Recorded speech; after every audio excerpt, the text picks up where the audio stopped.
Oh, I knew that was going to happen right as soon as I did this. Welcome in.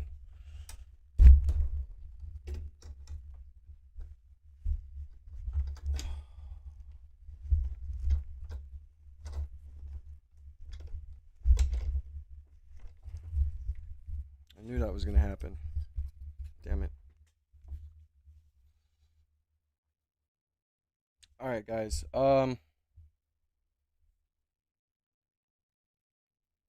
Welcome in, everybody. Welcome in to Lore. Welcome in, Arm. Hope everybody's having a fantastic day. We're going to move myself down here just a little bit while we go over a couple things in our beginning monologue. Make sure you guys double tap that screen, man. Show some love and support right off the bat. Let's try and get into the algorithm. Get those likes up. We're on the road to 10,000 subs, so hit the subscribe button, double tap that screen, hit the notification bell.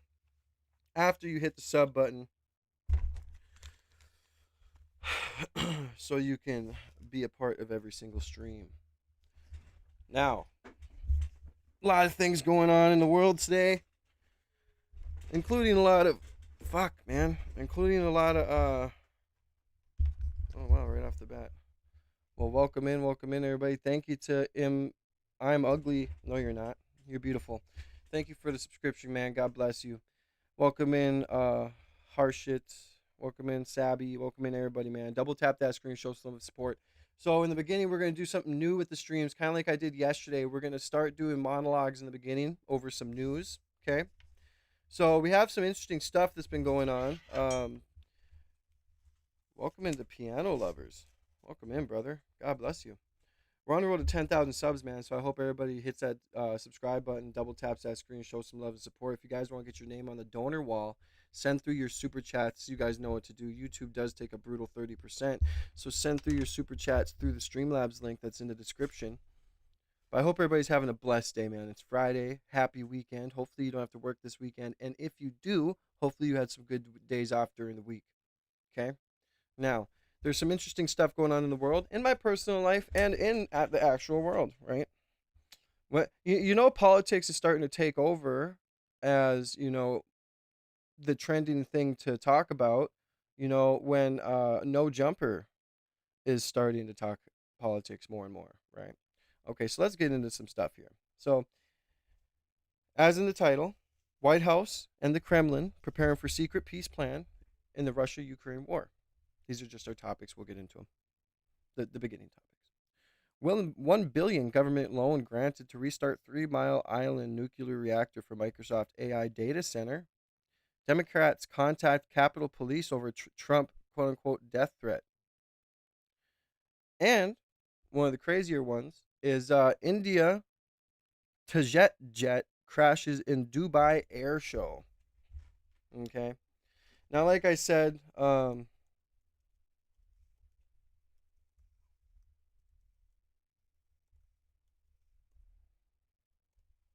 I hope everybody's having a fantastic day, and I hope everybody has had a good week. Hopefully, no one had to work that hard, right?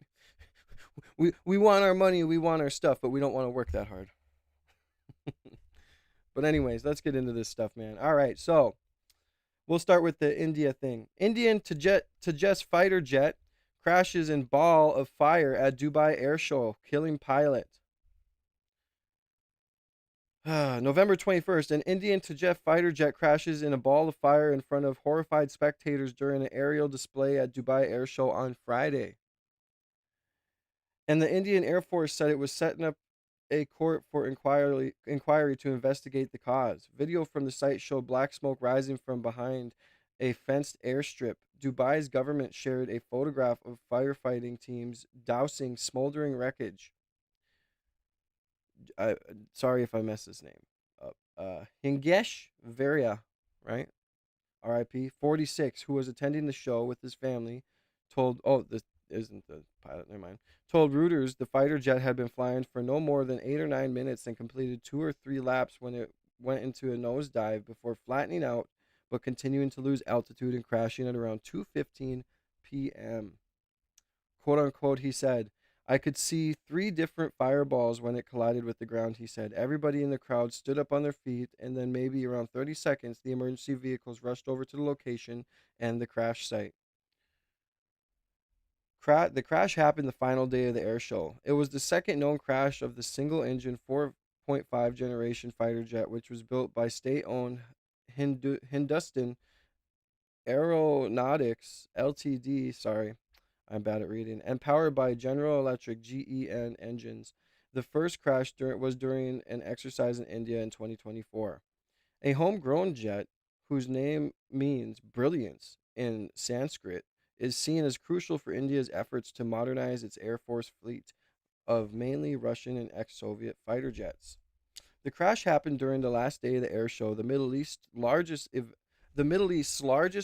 aviation event, which started Monday. Flying had resumed later on Friday, witnesses said, the jets back in the sky and above the show site.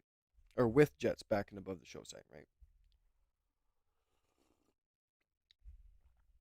God bless everybody, man. I hope everybody's having a good day. Sorry, I got to continue to, whatever. All right.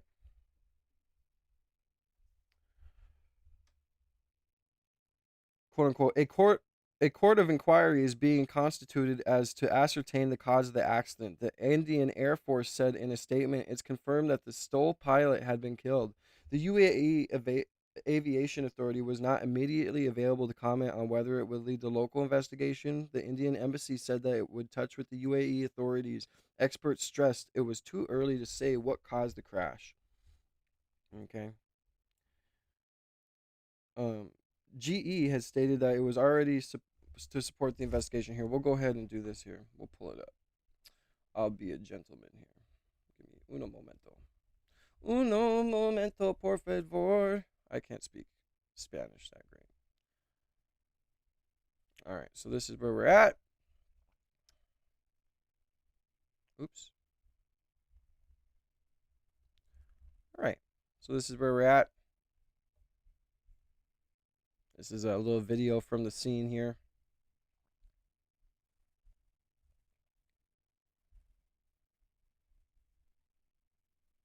If it would load, I don't have good internet, I guess. All right, let's finish. Let's show a little picture of the crash. So here's a picture of the crash. While we're waiting on the ad to finish here.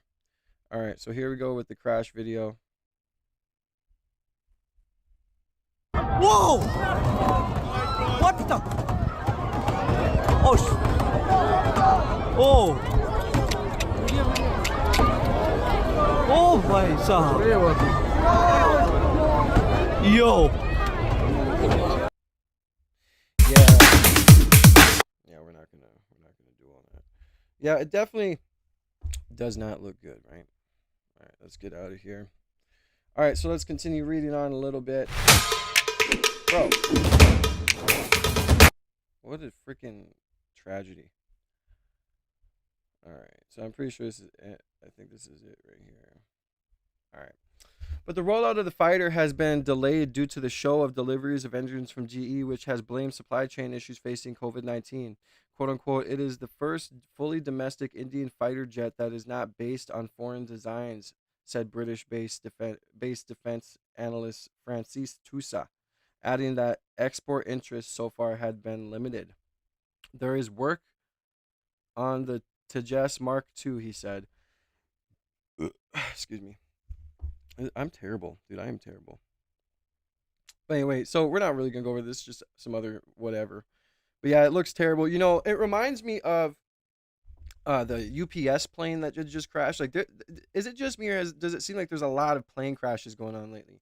I feel like this is why if I'm ever gonna travel anywhere in the United States, I'm driving, right? I'm driving. Like, there ain't no flying for me, bro.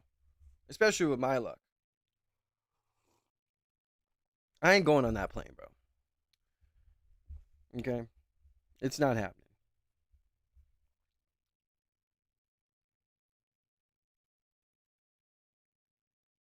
All right, so let's give me 1 second. Sorry, guys. All right, so our next topic is gonna be. See, this is why I need a producer. No, I'm just kidding. I don't.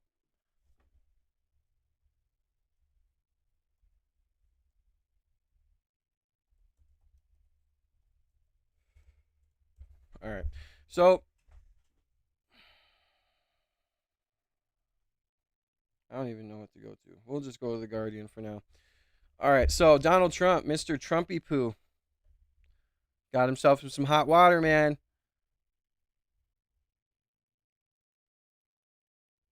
Good morning, Cole Olds, man. Welcome in, brother.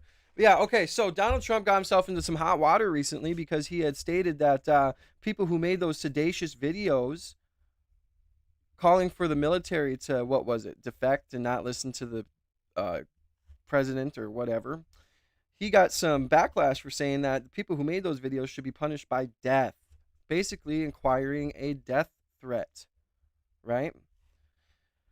Donald Trump has drawn sharp criticism after causing several domestic lawmakers, particularly military veterans, of seditious behavior and suggesting their actions were punishable by death. Senate Minority Leader Chuck Schumer called the remarks threat against the elected officials.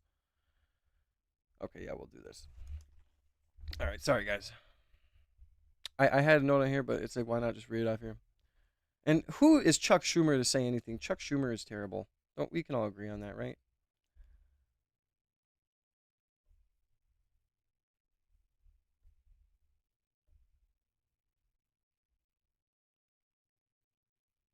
Well, where's the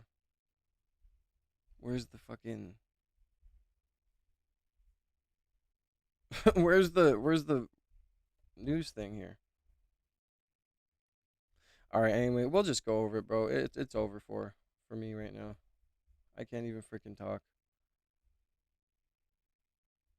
Okay, so basically, he had never been on camera. all right. So basically, he said that that should be punishable by death. We have a bunch of people contacting Capitol Police and all this other stuff, making a big deal about it. Um, House Democrat leaders demand a retraction and urge Republicans to condemn the rhetoric. Yeah, so, this one I'll give to the left. I will give this one to the left. At this point, we were talking about bring down the rhetoric and tone down the violent rhetoric and all this other stuff. And I completely agree.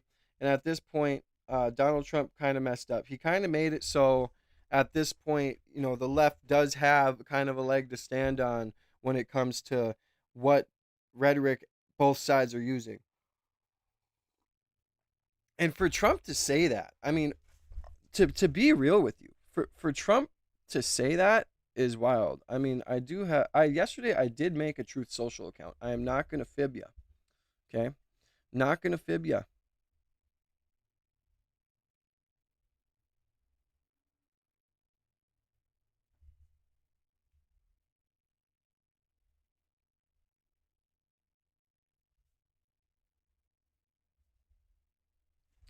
So I did make a Truth Social account because I kind of want to see what it was all about. It was like, let's see what's going on, right?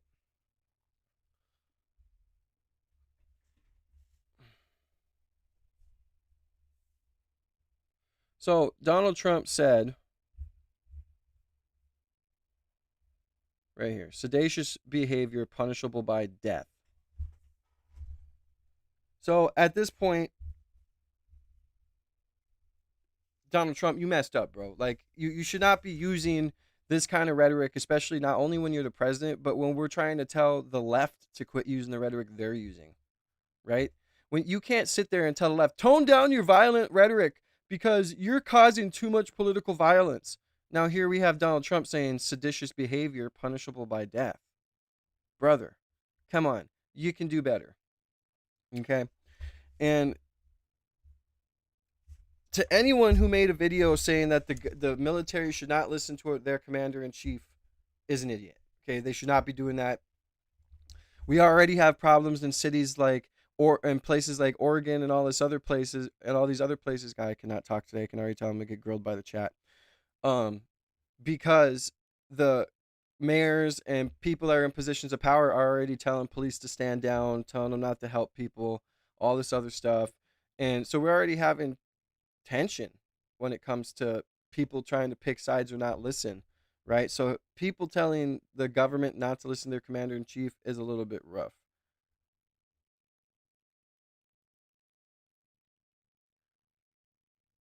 anyways, so yeah, Donald Trump L should not have done that. Choose your rhetoric better, bro. Um, Elon Musk thanked Donald Trump for everything he's done for America. In reality, Saudi Arabia, we know why they're giving us more money. As Summers sought clandestine relationship with woman he caught. I don't know what the hell that is. But anyways, so RIP to the pilot in India who crashed at the Indian Air Show. Let's see if we can find a clip of it more in the news. Um,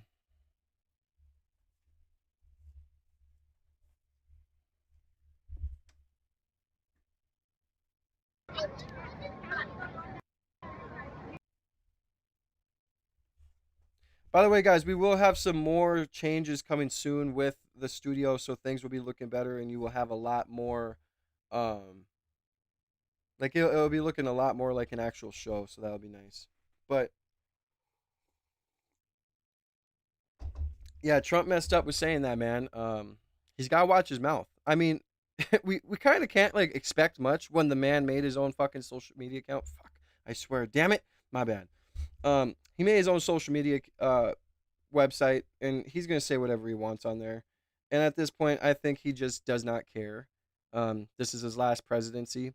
He's just gonna say whatever the hell he wants. He's gonna do whatever the hell he wants, and I just don't think he cares. Um, at this point, I don't have much faith in the administration, if any at all. Um, I don't think I'm gonna have faith in a administration ever.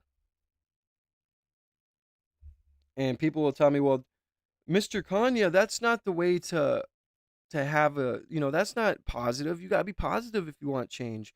Yeah, well, you got to understand that if you want change, it's going to take a lot to do that. And when I say a lot, I mean a lot. Like stuff that you just aren't, and you're going to have to shed blood for it. Like, and I'm not calling for violence. I'm just saying like it's so controlled and it's such a script at this point that we don't know who we like what Nick said. We don't know who's running the country. We haven't known who's been running the country since JFK got unalived, right? We kind of know who's running our country. We're waking up to it, but that's just like a fraction, right? So let's get into this. We'll get into some other stuff, and yeah, I had some stuff go on before this stream, so that's why I'm not doing that great at giving monologues. So judge me all you want, chat.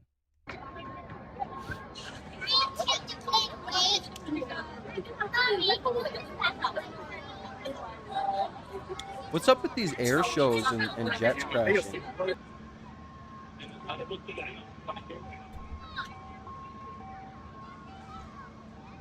Air show, guys.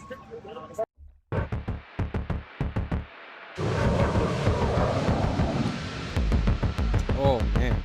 Disaster. Bro, like I can't like I give my hat down to people who fly jets and go like do shit like that because I could never. Like, especially you see them when they're like up in the sky trying to resist the G-force, like pulling up and doing maneuvers, and they have to go like to make sure they don't pass out. Like, I could never fly a jet, bro. Let's watch this again here. R.I.P. to the pilot, man. It's unfortunate stuff like this happens. It seems like there's been a lot of aircraft incidents lately.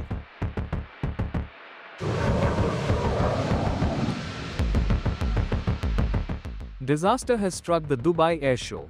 An Indian Air Force Tejas fighter jet just plunged into a fiery wreck during its demonstration run, leaving the aviation world stunned and asking a single question: was this a technical failure, or something else entirely?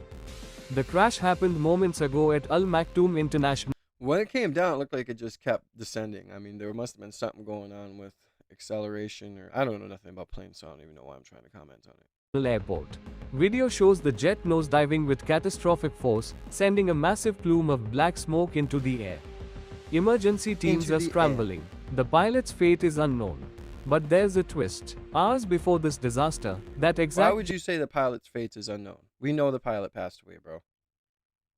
The pilot's fate is unknown. Bro, we know what... Did you not just see the crash, homie? Ain't nobody walking on that. Jet was at the center of an online firestorm. Videos circulated alleging a major oil leak during its earlier flight. The PIB fact-check unit immediately debunked the claims, clarifying that the leak was routine condensed water drainage, a standard procedure, not a flaw. They called it a propaganda attack. Now, the rumors collide with a devastating reality. The jet at the center of the controversy is a smoking wreck. The timing is eerie, the situation complex. As we await official word, the line between conspiracy and catastrophe has never been thinner. This story is just beginning. For more such updates, subscribe to India Today. Yeah, that's sad, man. RIP to the pilot. RIP to the pilot, bro. Make sure you guys double tap that screen, show some love and support. Help me get to 50 likes before the first hour is over. I'm going to go fill my coffee quick, and then we'll get into something else here. Oh, watch out, buddy. Don't get your foot caught.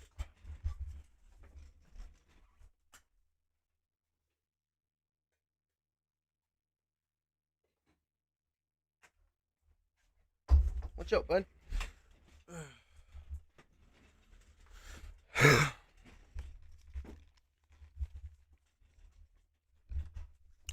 Yeah, I hope everybody's having a good day, man. God bless. Excuse me. I keep burping. Let's get into the Trump, Russia, and Ukraine peace plan.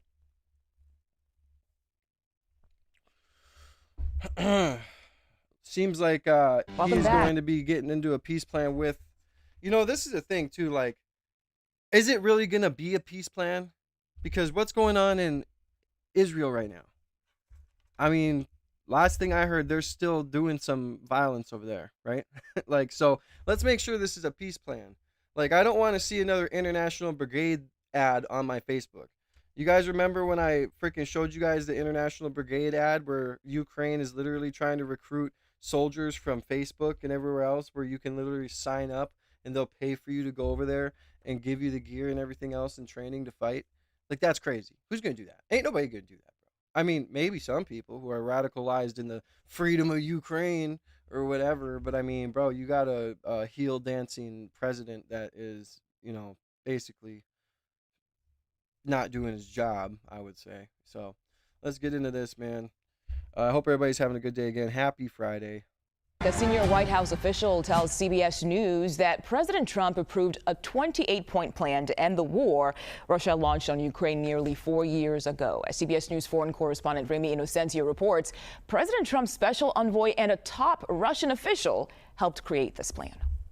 Yes, CBS News has learned that a senior White House official is saying that President Trump's special envoy, Steve Witkoff, has been working on this plan quietly and for about a month, and consulting not just with the Russians, but also with the Ukrainians for their feedback. On top of this, Witkoff met President Putin's envoy, Kirill Dmitriev, in the United States, and this was just last month in Miami, Florida, for those talks.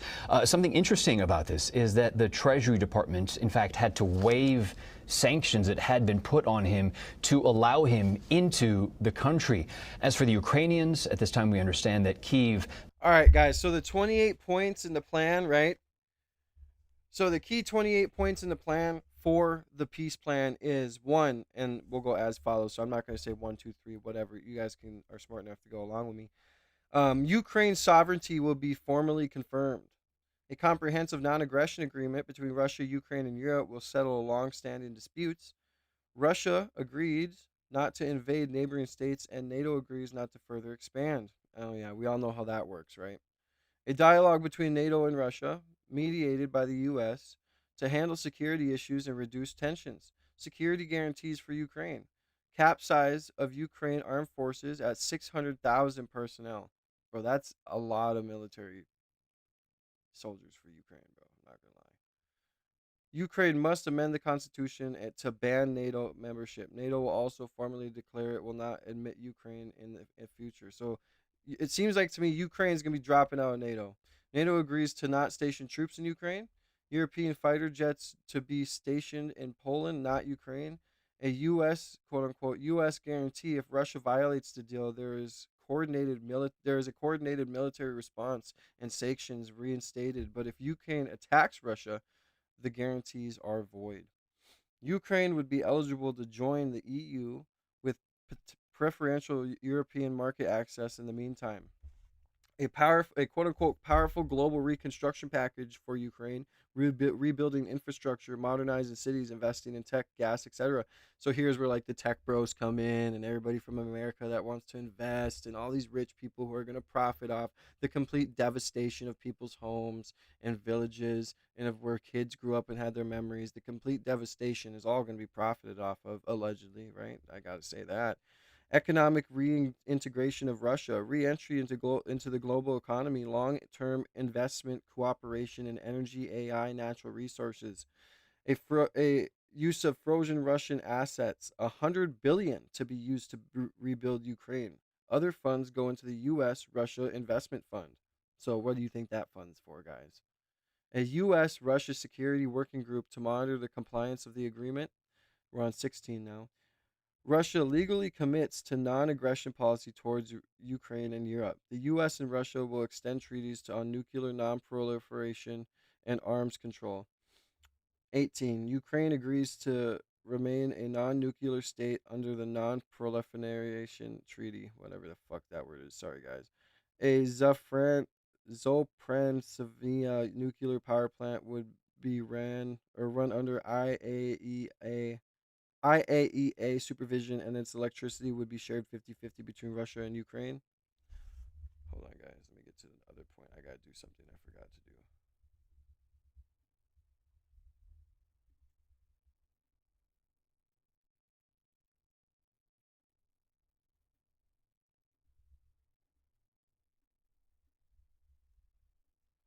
Sorry, guys. Oops. All right, anyways. All right. Number 20. Education and cultural programs to promote tolerance, eliminate discrimination, and reject extremist ideologies. This includes protecting linguistic minorities and media rights, a commitment to ban Nazi ideology and activities. 21. Territorial agreements. Point one under that. Point one under 21. Crimea, Luhansk, and Donetsk, I'm sorry, I cannot pronounce these, you guys, are recognized as de facto under Russian control by Ukraine and the U.S. Point two, Kherson and Zaporizhzhia, whatever that word is, territories will be frozen, quote unquote, along the front lines. Point three, Russian forces would not claim additional territory beyond agreed regions. Point four, or Ukrainian forces would withdraw from parts of Donetsk, creating a neutral demilitarization a demilitarized buffer zone under international recognition as Russian territory. Point 22. Once territorial agreements are made, neither side may change them by force, and if they do, security guarantees do not apply. Economic access. Point 1 under economic access. Ukraine can use the Dnipro River for commerce. Point 2, agreements to ensure free grain transport across the Black Sea. Point 24 of the agreement, creation of humanitarian committee. Point 1 under the point 24, prisoner and body exchanges, all for all. So they're going to return all prisoners and all bodies from each side. Return of civilian detainees, hostages, including children. Well, I'd hope they don't keep the children, right? Family reunification programs, measures to reduce suffering for war victims. Point 25, Ukraine must hold elections within 100 days of the agreement. So hopefully Zelensky's out of there. Point 26, amnesty for all parties, no claims or legal grievances for wartime actions. Point 27, a legal binding agreement overseen by the Peace Council chaired by Donald J. Trump. Sanctions would apply for any breaches. 28, ceasefire. Once all parties agree, both sides withdraw to agreed lines and ceasefire begins immediately. All right.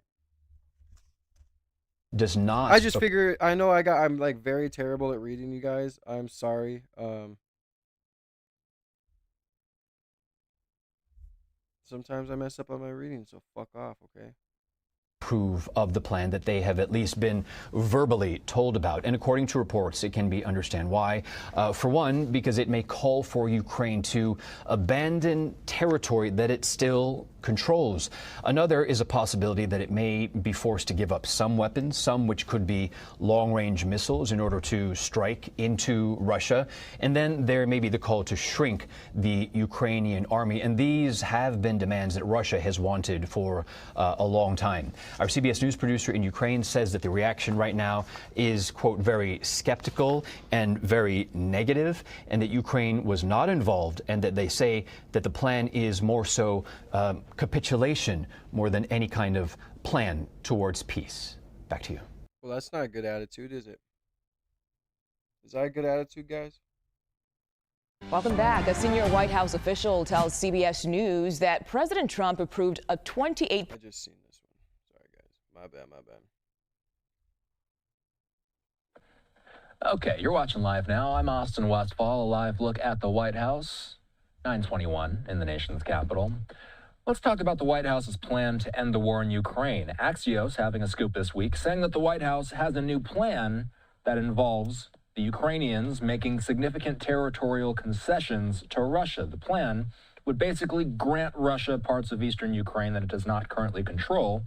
You know, bro's own country is going to hell focuses on Russia or Ukraine. I don't understand. Do you know that the U.S. took responsibility for Ukraine as a proxy country, right? So I'm pretty sure me covering Russia, Ukraine is a big deal for the United States because our money goes there. Fucking stupid people. That would come in exchange for a U.S. security guarantee for Ukraine and Europe against future Russian aggression. All of this coming from a U.S. official with direct knowledge. Again, Axios was the outlet with the scoop. Here they have it. Also mentioning Trump's full 28-point Ukraine-Russia peace plan. By the way, guys, I just want to let you know I'm turning leftist. Will that make you guys happy? I'm turning into a Democrat. Would force Kiev to give up additional territory in the east, cap the size of its military, and agree to never join NATO. So this is a 28-point plan. I want to go over this plan with retired Marine Intelligence Officer, National Security Analyst, and host of the Strap podcast, Hal Kemper. He's here. Let's talk about the territorial concessions first, Hal. Where in eastern Ukraine are they talking about, and how significant of a concession are they talking about here?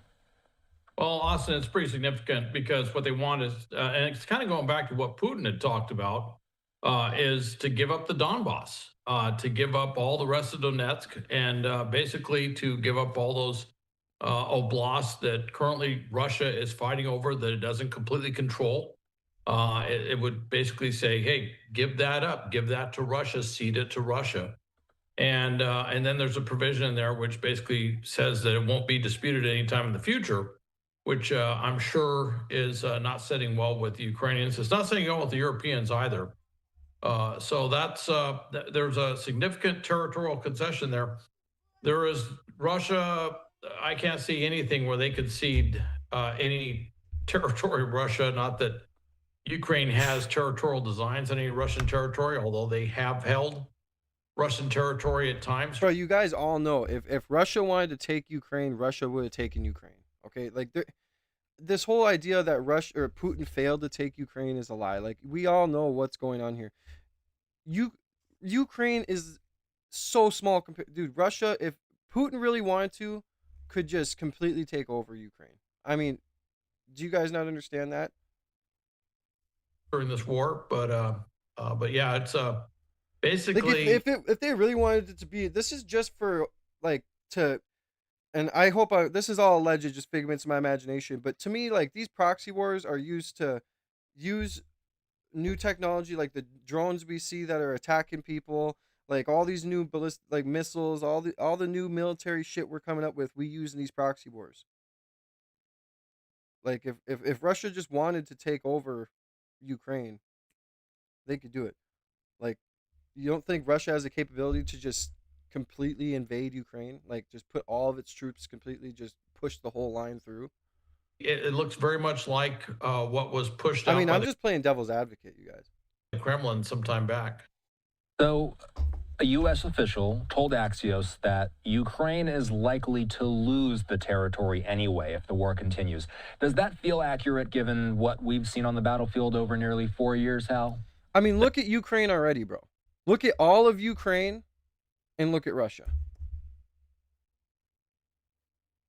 That's a Russian talking point. Who's more destroyed? And Look, right now, there are some marginal gains that Russia has made at horrendous cost. They might, I think at some point, they could end up taking Pokrovsk. What it will cost them to take Pokrovsk is going to be horrendous when they actually figure out all the numbers. And they made some gains, I guess, around Kupiansk and a few other places, but they've been moving very slowly. There was an estimate out. Over 236,000 residential buildings damaged or destroyed, 209,000 private homes, 27,000 apartment buildings, 600 dorms, over 26,000 kilometers of roads damaged or destroyed, significant losses in rail, port, and aviation infrastructure, big damage in energy sector, power plants, substations, oil and gas infrastructure. Bro, this is all just to have people invest in rebuilding Ukraine. Like, watch, there'll probably be a Trump Tower in Ukraine eventually. This summer that said at the current pace of the Russian advance, that they would seize the rest of the Donbass in 4 years. That doesn't sound like an imminent fall, but what's happening is Russia is having a lot of internal problems. Bro, Ukraine, I literally just showed you guys one of these last streams that Ukraine's putting out recruitment ads on Facebook and everywhere else to join the International Battalion Brigade, one of the best military fighting, blah, blah. And it was like 3 older men in the video, not fit at all, like saying, you can come here and fight in the war in Ukraine. Like, is that what a winning side does? Putin is probably getting more and more concerned that he's not going to be able to keep everything together to maintain the war effort and to, and there's probably going to be threats to the regime itself that start to actually take greater formation. And so he would like to see this war end, but politically, he needs to end it in such a way that he can claim this was a victory, that he can claim that all these losses they suffered or somehow. How many military-aged males does Russia have left? And how many military-aged males does Ukraine have left? Justified. And that's why he's stuck with this. And to accept anything less puts him in, I think, at least in his mind, certainly in political peril. Let's say that a peace deal is made. How can Ukraine be assured that Russia won't simply resume the war at a later date? Ukraine is absolutely assured that Russia's going to resume the war at some future date. There is some language in there which says, basically to Russia, don't do it, don't do that. And then there's some language in there which I really kind of scratched my head on, which said, by the way, Ukraine, you're not allowed to invade Russia either. Okay. And all I can think is that language was to say you cannot do anything about that territory that you believe is actually sovereign Ukrainian territory that you have now ceded over to Russia. And that's what that looks like. But the way it's written, it does look kind of strange.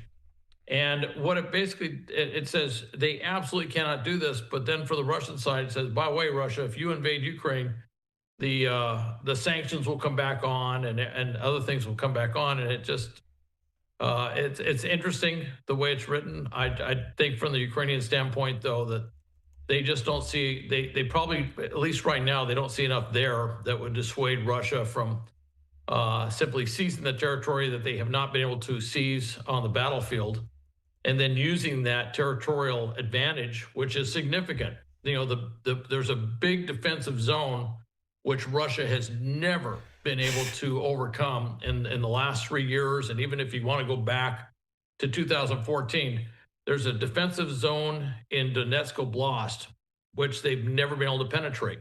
And it has territorial advantage for the Ukrainians from a defensive standpoint. It has advantages from a logistics standpoint. And if they were to move beyond that and take the entire Donetsk Oblast, they would be essentially in a launch position with advantages in terrain, advantages in a number of different things that would allow them to move quickly to try and seize territory, eventually toward a goal of taking Kyiv and then eventually taking all of Ukraine. I know you saw this. Trump's special envoy for Ukraine, Keith Kellogg, told associates that he does plan to leave the administration in January, according to 4 sources who told Reuters this. Hal, is this coincidental timing that this is being announced around the same time as this new proposition? My feeling was when I saw this announced yesterday before the 28-point plan actually came out, was that he wouldn't be leaving if he felt that there was something he could do there to make a big difference. But I think he knew that this was coming out. He knew this was underway. And, he's saying publicly that he signed on for a year and that year ends in January. But I think privately, he's probably, he's been a staunch advocate for Ukraine. He's an outstanding military analyst, national security analyst that's been looking at this thing for quite, since the war began. And I think that he's not seeing this go the way that he thinks it should go. And he's doing what someone in that position often does, which is you just quietly move aside because you realize your voice is certainly not prevailing in the room. I think the question on everybody's mind is how likely are we to actually reach a ceasefire at some point in the near future? Is there any reason to believe that this current proposition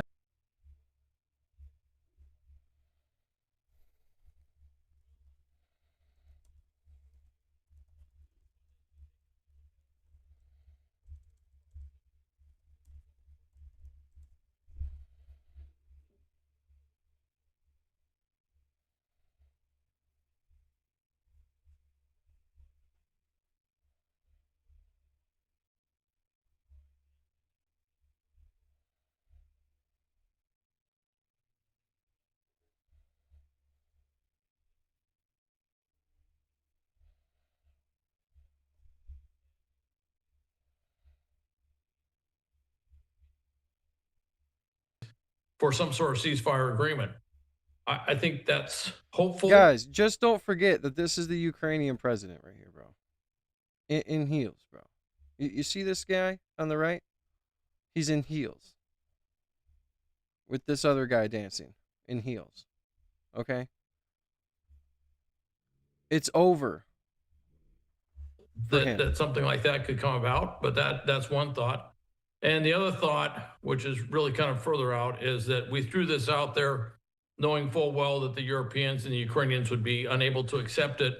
And that would be kind of our final gesture before we essentially pull back from serious engagement in Ukraine. And that's another thought. I don't know which one has more weight right now. But I do think that all of them, I'm going to be watching to see how things unfold, to see if if it's serious or if it's just something that's been. Cloud Sugar, I would never wear heels. I'm sorry. I doubt that this is yeah. You got to wonder why. Bro, how does this guy wake up in the morning and look in the mirror? Look at his face right now. I bet you he looks at himself in the mirror like, oh, look at your sexy self. Like, he thinks he looks good. Look at this hairstyle, bro. Like, what? Look at this man. Look at this gentleman. They made the video. They must have been concerned about something, which we'll get to, and we'll get to the video as well. Along with the co-host of our fourth hour, Jonathan Lemire, we have Katty Kay in D.C., and White House correspondent for Reuters, Jeff Mason, is with us here at the table. So let's back up a little bit. President Trump, of course, accusing that group of Democratic lawmakers of seditious behavior that he says could be, quote, punishable by death. It's an all-caps claim from the president of the Cloud Sugar, I get what your point is, but to a lot of people it does, including me. Like, how are you going to be the president of a country that's in the middle of a war with Russia, but you're wearing heels in the past? I don't think you'd ever see freaking. I don't know. I'm probably wrong because there's so many weird shit that goes on in this world. So never mind. I'm not even going to say anything. Never mind. You're completely right. It's completely okay for him to wear heels. You're completely right. But on to other stuff. Trump literally is an idiot for saying this. Okay. Being a former Trump supporter, I will tell you this. This was so stupid of him. Yeah, just give the Democrats more ammo against you. United States, and it comes after the lawmakers, all of whom served in the military or intelligence communities, served this country. They posted this video reminding members of the military to refuse illegal orders. We know you are under enormous stress and pressure right now. Americans trust their military. But that trust is at risk. This administration is pitting our uniformed military and intelligence community professionals. Cassie, welcome in. first good thing I've seen said in the chat today. Against American citizens. Like us, you all swore an oath to protect and defend this Constitution. Right now, the threats to our Constitution aren't just coming from abroad, but from right here at home. Our laws are clear. You can refuse illegal orders. You can refuse illegal orders. What illegal orders has he given? illegal orders. You must refuse illegal orders. No one has to carry out orders that violate the law. Like, I agree. A lot of what Trump's doing is bullshit, but it's like, what illegal orders? Or our Constitution. And Willie, I thought it was fascinating watching another news channel, chicken hawks, who've never served in the military. Right, of course. Attacking men and women that have served in Iraq, that have served in Afghanistan, that have, I'm sure, lost friends in fighting, that served this country proudly, saying what they all know: you can't follow illegal orders. But see how easy this is for Donald Trump? Everybody's talking about Epstein. Everybody's talking about record low poll numbers. And all he has to do is go on Truth Social and just say, kill senators. Right. Right? And so all of that, obviously, you can't ignore it when a president says kill senators. They should be hung, sedition, all this stuff. But that is how easy it is for him. Have somebody type it in, send it out, boom! You don't hear about Epstein, you don't hear about affordability, you don't hear about how young people can't. Yo, he's right on the dot here. Get houses. You don't hear about how people can't afford health care insurance, how they can't afford groceries, how they can't afford to live, how they can't afford cars. Go down the list. It's been a terrible couple of weeks for President Trump for all the reasons you just laid out there, especially with the new polling that he's aware of, Fox News polling this week that shows him deeply underwater on a number of issues. And as you say, he knows if he does this, if he says what he said and wrote what he wrote yesterday, that all of the people who support him on TV, on podcasts, online, and in the halls of Congress will fall in line. Right. What they're all doing, if you listen to the criticism from Republicans, is leaving out the word. Has anyone went through the recent 20,000 files that were released from the government of Epstein? I was going through some of the pictures, and it's like, what are these? A lot of them are just magazine pictures. This must be from a book of them or something. I don't know if I can know.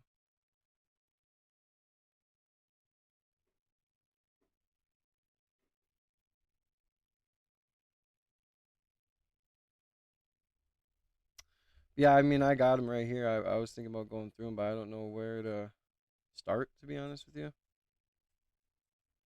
Like, there's just so much shit on here. But I was thinking we could go through it together, but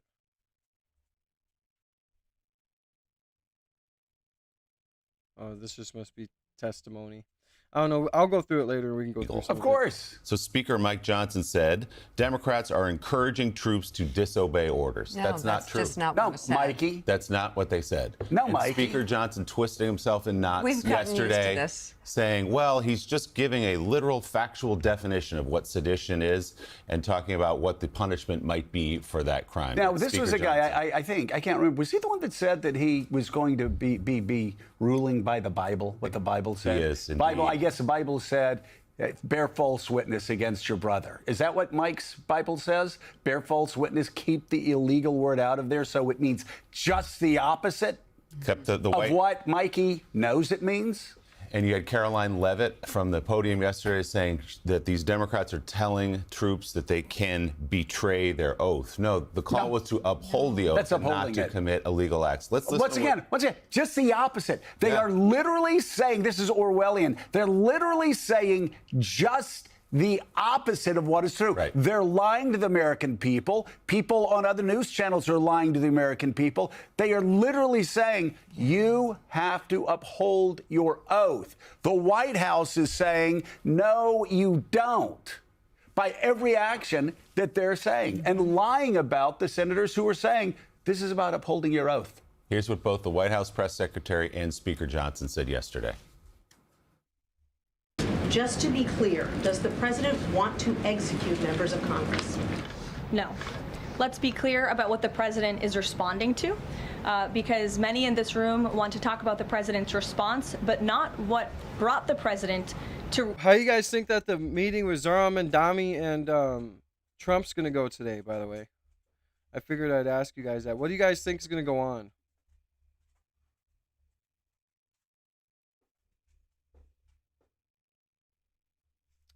Zoran Mamdani and Trump are supposed to be meeting today. Curious to know your guys' thoughts. Responding in this. Someone was saying that the people got fooled. They got Mamdani in there. He acted like a socialist. He's really not. His parents are millionaires. Got like a net worth of a lot of money or whatever. He's truly a capitalist. I don't know if any of this is true. Just figured, I'd throw it out there. What do you guys think about that? Way. We have 1.3 active duty service members in this country, and if they hear this radical message from sitting members of Congress, that could inspire chaos, and it could incite violence, and it certainly could disrupt the chain of command. And so these members knew what they were doing. They were leading into their credentials as former members of our military, as veterans, as former members of the national security apparatus to signal to people serving under this commander-in-chief, Donald Trump, that you can defy him and you can betray your oath of office. That is a very, very dangerous message, and it perhaps is punishable by law. I'm not a lawyer. I'll leave that to the Department of Justice and the Department of War to decide. What I read was he was defining the crime of sedition. Okay, I don't. That is a factual statement, but obviously attorneys. Bro, nowadays instead of everybody holding big ass cameras and phoning around with mics, now they just have look at all of them cell phones. It's just crazy. Have to parse the language and determine all that. What I will say unequivocally, is that was a wildly inappropriate thing for so-called leaders in Congress to do, to encourage young troops to disobey orders. I mean, think of what the threat that is to our national security and what it means to our institutions. We have got to raise the bar in Congress. This is out of control and is wildly inappropriate. And for a senator like Mark Kelly or any member of Congress in the House or Senate to be engaging in that kind of talk is to me just so beyond the pale. So he lies so pretty. Too much. He lies so pretty. I mean, it's too easy for him to lie. Clutching the pearls. Clutching the pearls. Yep. The fainting couch. Mm-hmm. It was very rude of those press members to be standing all around. He had a fainting couch. Yeah. It was beautiful. Beautiful pink satin fainting couch with all the frills. He was going to just flop over. I tell you, he was so shocked and stunned. These people are lying through their teeth.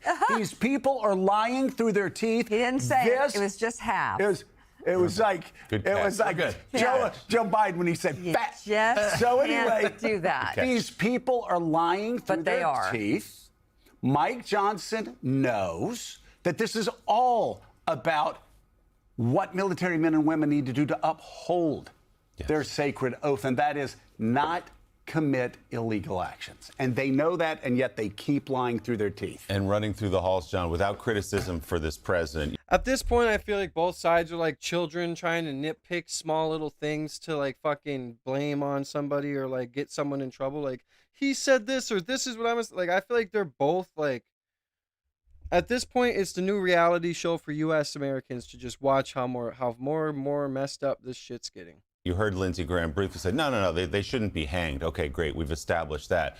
But immediately going to the criticism of these Democratic members, calling again not to disobey illegal acts. It's willful ignorance, and I mean, it's obviously an extraordinarily serious moment. The President of the United States calling for the execution of lawmakers. But Joe nailed it. This is what we've seen this precise playbook before. Remember when President Trump called for President Obama to be arrested on treason charges? Mm-hmm. That was the summer when the Epstein story blew up the first time. Yeah. This is exactly the playbook to distract. Let's talk about something else, anything else from what's going on with Epstein first and foremost, but also things in the economy. But it is an interesting point because this is a moment that there are service members who are wrestling with this exact question, is whether or not the orders that have been given are legal. And yes, it may come that way on American streets. It's already happening now in the waters of the Caribbean. We have had a high-ranking admiral walk away and resign because of concerns about the boat strikes that the U.S. is conducting off of Venezuela, and the White House really providing next to no legal justification for any of this. They're trying to do more now, but for the President of the United States, we've seen this so many times in his first term as well, where he feels like he's cornered and he's lashing out, trying to drive the news cycle any other way. What could be so upsetting? I'm just curious. I mean, what? I feel like what could be so upsetting is Trump's ego. Like, they just thought we'd forget about the Epstein files. like what's I can't remember what the exact term is, but it's where you get a society that gets so used to seeing stuff you forget right away. It's like the next day it's over. Um, like with all the social media, we see all the violence, we see all the disturbing things that it's kind of like we move on. You know what I mean? And they thought that with the Epstein thing that we would just move on. Oh, we'll release a little files here, release a little files here. Where they really messed up is when they were trying to say there is nothing, there is no files, or when Trump said, "Are we really still talking about Epstein?" Like, dude, like, just no consideration for the victims, no consideration for the trust in American or the Americans' trust in the government, no consideration for any of that shit. You want Americans to trust you, release the files, become transparent, and quit being fake. But it's just never going to happen. Like, but this is the age of us waking up now. Like, we're all waking up, we're all seeing the bull crap, and now it's just going to continue. It's going to be a continuation of this reality show type bullshit where what's the next move? What's the next move? What's the next move? Just release the fucking files. Would be so upsetting to cause this behavior. Well, he's trying to distract. Yeah. Amnesia. What? It's some sort of. I seen it on Sean Ryan. It is desensitizing and amnesia. Those are two words that define it, but it's a certain term, and it's like we see people getting beat up on the internet. We see people getting unalived with weapons, or we see like shit with Gaza, people being bombed, children, whatever. We get so desensitized that we just forget and we move on. They thought we were going to forget about the Epstein files. They think that they can just do whatever they want, and us as people are just going to sit here and be like, oh, well, tomorrow's a new day. No, like we want to be able to trust our government. We want our government to be transparent. We want our government to do what's right. But we're starting to realize more and more and more of all the lies and all of what's going on, and how a lot of things are connected to certain things, certain people, certain countries. Like what? What? I mean, just trying to distract. The thing is, crazy behavior. It always has to be the debate. We've always said this. President Trump's great keeping the debate on his ground. So before the Epstein files blew up, it was about crime. And then Epstein got him off of crime. And then the government shut down, got him off of crime. And so they were debating health care instead of crime. And of course, Republicans always lose when you debate health care instead of crime. The numbers are historically low numbers. So what does he do? He accuses Democrats of sedition and says that they should be hung. I mean, and so that's what we're talking about today. We're not talking about Donald Trump's record low approval ratings. We're not talking about the fact that Democrats are ahead by 14 points, 13, 14 yeah, points. you were right. We're not talking about all of the stupid things that his Department of... Whoever said amnesia, you were right. It's called collective amnesia. Collective amnesia, it's called. Justice has done just this past week. Or Health and Human Services. Whether regarding Comey or whether it was Texas redistricting, where they may have cost Republicans 5 seats. So he just snaps this out, and everybody's going to follow this for a day or two and stop talking about the things that, again, show how weakened the Republican Party's position is right now. Yeah, I mean, it's classic Steve Bannon flood the zone idea, right? That you throw out so many things that people can't focus on one thing, and you use one excessive news headline to bury something else. The thing is, for the Republicans at the moment, is that ordinary voters clearly are focused on one thing and one thing overall, and they keep telling it to pollsters, and they keep telling it every time they have the opportunity to vote in a ballot box. They're worried about prices. And we may spend a morning, as we should, because it's extraordinary for a president to suggest that members of Congress should be hung and sent to their deaths. But that is not what people around the country who are figuring out how to vote, if there was a vote coming up next week or even next year's midterms, that's not what they're thinking about. They're thinking about, how do I pay for my turkey? How much are my sweet potatoes going to cost? How am I going to pay for the cost of my kids to come and travel to see me for Thanksgiving? And this will blur because we live in this frenetic news cycle. We all know around this table that by next week there will be something else that we're talking about. And the week after that, there will be something else that we're talking about. And those news spikes. All right, so we're going to get into the Capitol Police Officer bomb scandal. Apparently, this person right here On January 5th, 2021, This person right here who is planting the bomb was a Capitol police officer. between 7:30 and 8:30 p.m., an unidentified individual Allegedly. placed pipe bombs near the offices of the Democratic National Committee and the Republican National Committee in Washington, D.C. The FBI and our partners are renewing And it's supposed to be a woman, too. our call for tips from the public to help us identify the suspect. A reward of up to $500,000 is available for information that leads to the arrest and conviction of the individual responsible for. And it's crazy how they're putting out this reward when they know who exactly did it. Like, they know. So what are we even talking about? They know who did it. And yeah, there's just a lot of stuff going on behind the scenes. I don't even know if I can talk about it on YouTube. Hack. If you have any information, please call the FBI at 1-800-CALL-FBI. You can also submit tips online at tips.fbi.gov. The FBI's estimate is the suspect's height is approximately 5'7" tall. The suspect wore a face mask, a gray hooded sweatshirt, and black gloves. They used a backpack to transport each of the devices. They were wearing distinctive Nike Air Max Speed Turf shoes, which are black and gray with the yellow Nike logo. Fewer than 25,000 of these shoes were sold between August 2018 and January 2021. The first time the suspect is seen is at approximately 7:34 p.m. at the intersection of 1st Street and North Carolina Avenue Southeast.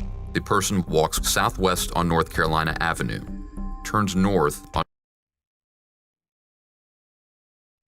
Cloud Sugar, I hope you have a good day at work. Have a fantastic, blessed day. Happy Friday. I hope you don't have to work too hard. God bless you. New Jersey Avenue.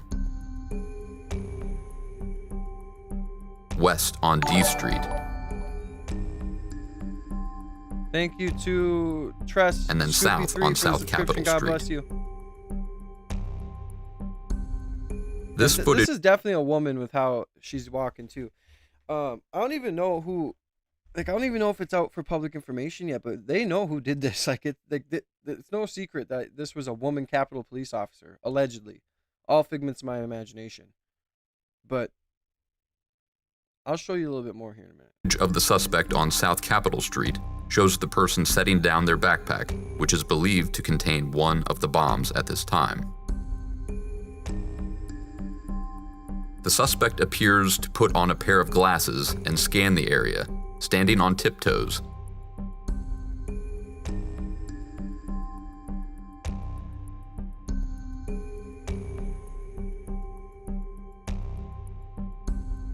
Before picking up the backpack, turning around, and heading back the way they came on South Capitol Street. We'll get back to this video. I just want to show you.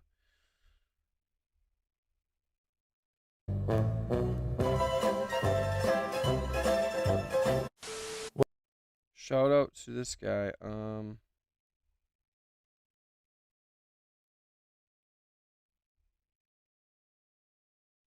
Yeah, see, just these small content creators are putting it out. I wanted to see if I can't find the actual video, but let's see what this guy has to say.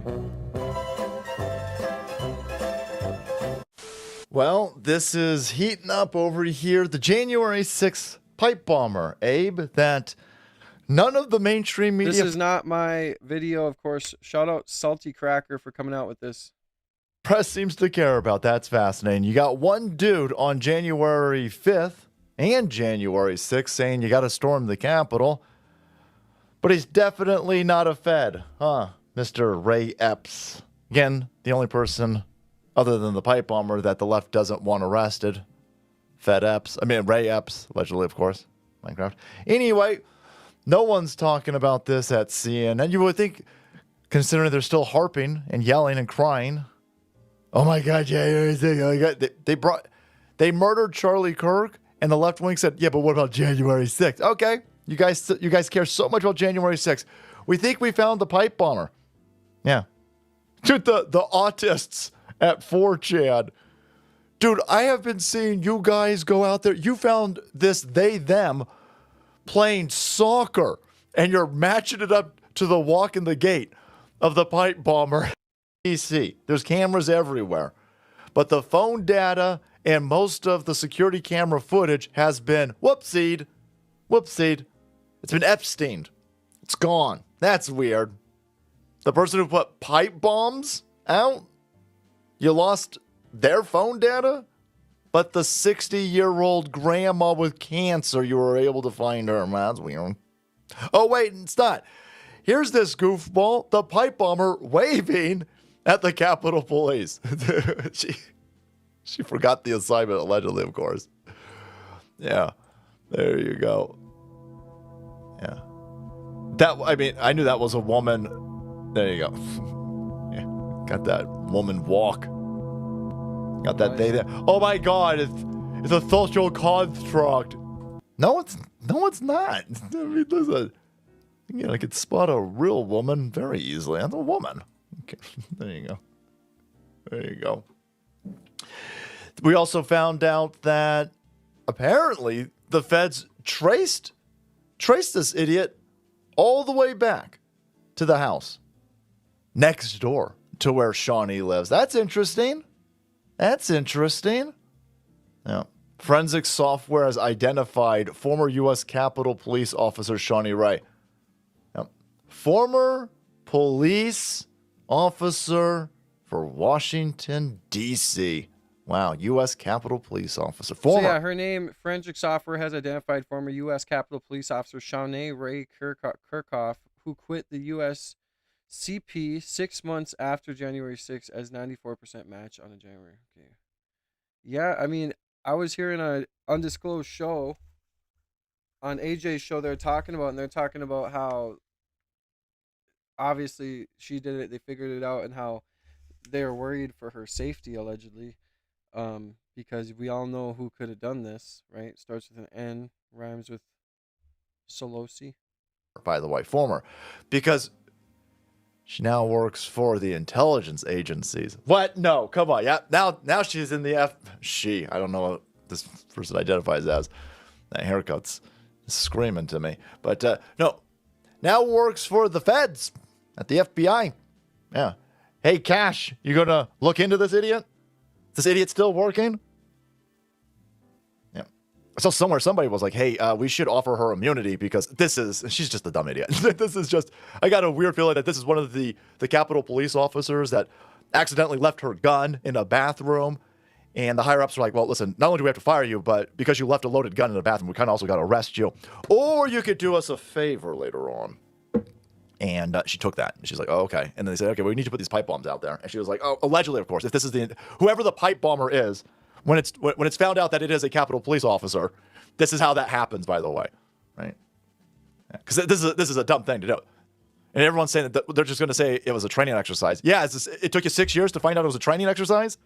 Your own officer, you got your own officer, if it turns out to be this individual, on security camera footage, surveillance, phone data, that you corrupted afterwards. So you did have it for a while. I mean, for the investigators had the phone data for a while before it got lost and corrupted. But now you didn't tie that in with the with the pipe bomb exercise that you thought would be a good idea to do on a day where there's 500,000 Trump supporters protesting the election. Yeah, that's genius. There's no paperwork. There's no trail of paperwork at a government agency, in the police department, that you're running a pipe bomb exercise on the day that you've got an influx of 500,000 plus Donald Trump supporters protest. Yeah, that's stupid. Now, Hey guys, anyone that's new to the channel, make sure you guys hit that subscribe button, join the See Me Now family, double tap that screen, show some love and support us, get those likes up. I appreciate every single person for being here. Happy Friday. God bless everybody. Jesus is King. If you guys want to support the channel, get your name written on the donor wall, send through your super chats. I got the marker right here. The wall's getting full, but at least the camera can track me so you can see wherever I write it in the room. If you guys want to become a member, Tier 1, See Me Now Soldier, Tier 1, See Me Now General. Thank you to the members, Jay, Shadow Patriot, Fred LM, Natalie, and I got like 11 others, but they're like gifted subs. So I don't write gifted subs on the banner. I only write the subs who or the members who actually buy the membership. Not the gifted ones. So if this turns out to be this they them over here, this is massive. All of the people on the committee who couldn't figure out what was happening here. By the way, all of your pardons were signed with an auto pen. Those null and void. That's not going to fly. Absolutely insane. Massive cover up. The media's not talking about this right now.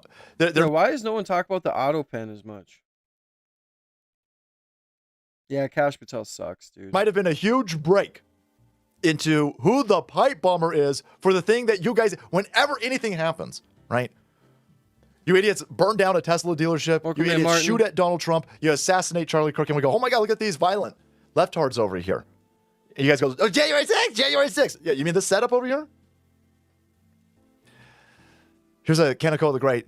The 94% gate match. You guys are breaking down this idiot's soccer games and measuring it mathematically, using astrology and everything. Because we're measuring shadows and stuff. You're like, we got a 94%. Bro, just get to the point. Shut up. About to break open wide.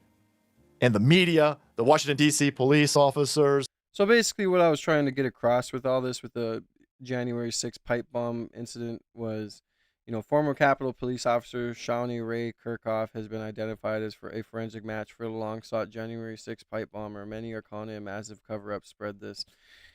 Apparently we should still say allegedly, but yeah, I mean, that's just, it is what it is, dude. Like, that day there was a lot of shit going on. So let's go over the Candace stream. And then we'll go over Baron Coleman going over the Sean Ryan interview with the security guard that just completely had a bombed interview. Bro, I'm so disappointed in Sean Ryan for not pushing back on this guy, Brian Harpole. Like, if I were to ever think that, like, because I love Sean Ryan's interviews, but after that day, I had, like, lost some respect, because it's like, bro, you didn't push back on, like, anything. He didn't push back on anything. Like, nothing.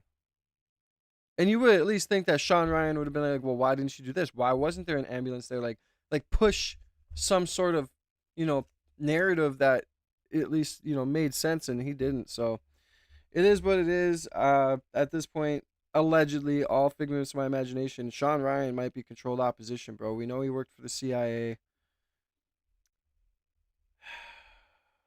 Disappointing. All right, you guys, I know that I say that every episode is going to be explosive, but the lies and the intentional misrepresentations that are being delivered by Turning Point USA and their affiliates, they are really reaching a fever pitch, because we can confirm that Brian Harpole lied badly to Sean Ryan, an interview that one of the heads of security gave the other day. I wouldn't be surprised, Lyles. But yeah, I feel like Sean Ryan's compromised, man. Because we all know, if that security guard went on Sean Ryan's show, we damn well know that them boys went to Sean Ryan and was like, this is what you can talk about. Don't you dare push back on this, that, and a third. You know what I mean? Like, I just think, I love Sean Ryan's interviews, and I always thought he did good. I never really watched him, religiously, but I loved what I seen, and he seemed legit. But after I seen the Brian Harpole interview, I was like, yeah, he's pretty much, I think he's compromised. Then I watched him with that hacker guy yesterday, the new one that came out, and I feel like I just see more and more acting in Sean Ryan's character. Like, he just has this, I don't know, there's moments he seems real, but then moments like in the Brian Harpole interview and other interviews, you just kind of see he's compromised. Like, he's there's something going on there. How we know that. I'm starting to think that we should believe that nothing they've told us is real. Plus, I don't think we can reasonably ignore that odd French company in Delaware, now that our source proved to us that it certainly wasn't established to provide any maintenance to those Egyptian planes, and it was more than likely a front for something else. We should address that, because I know that many of you guys were wondering whether or not Charlie's assassination was meant to distract us from the Brigitte Macron investigation, and rightfully so. That is a fair question. Because as you guys know, it was Charlie Kirk that called me and told me that they wanted me to stop speaking about Brigitte. But the question is always, who is they? Who is they? Welcome back to Candace. Well, yeah, I mean, of course it's intentional. I mean, it's all a script. At this point, it's all a script. If I see a podcast and it's super high quality, and it's like, well, where did this podcast come from? Where did it originate? How did it start? Why does it look like it's such good production? Obviously, it's bought out by somebody. The people that bought it out are controlled by somebody. That's obvious, right? But it's like, you have to have faith though sometimes with some of these people. Like Sean Ryan seemed like the kind of person, like, he's been through it all. He's been through the SEALs, he's been through CIA, whatever the fuck. You think that he would at least have pushed back a bit more, you know? Like, but that's just wishful thinking. I'm naive sometimes and I want to believe in people, but I'm fucking stupid. It is what it is. You guys love me though for that reason. God, I just love seeing the notes that my daughters write me, and I always keep them right next to my computer because I miss them when they're at school. But they're right down the block, so it's not a big deal. But every day, Daddy gets up with these kids, gets ready with them, watches cartoons, gets their hair done, because I have 2 daughters.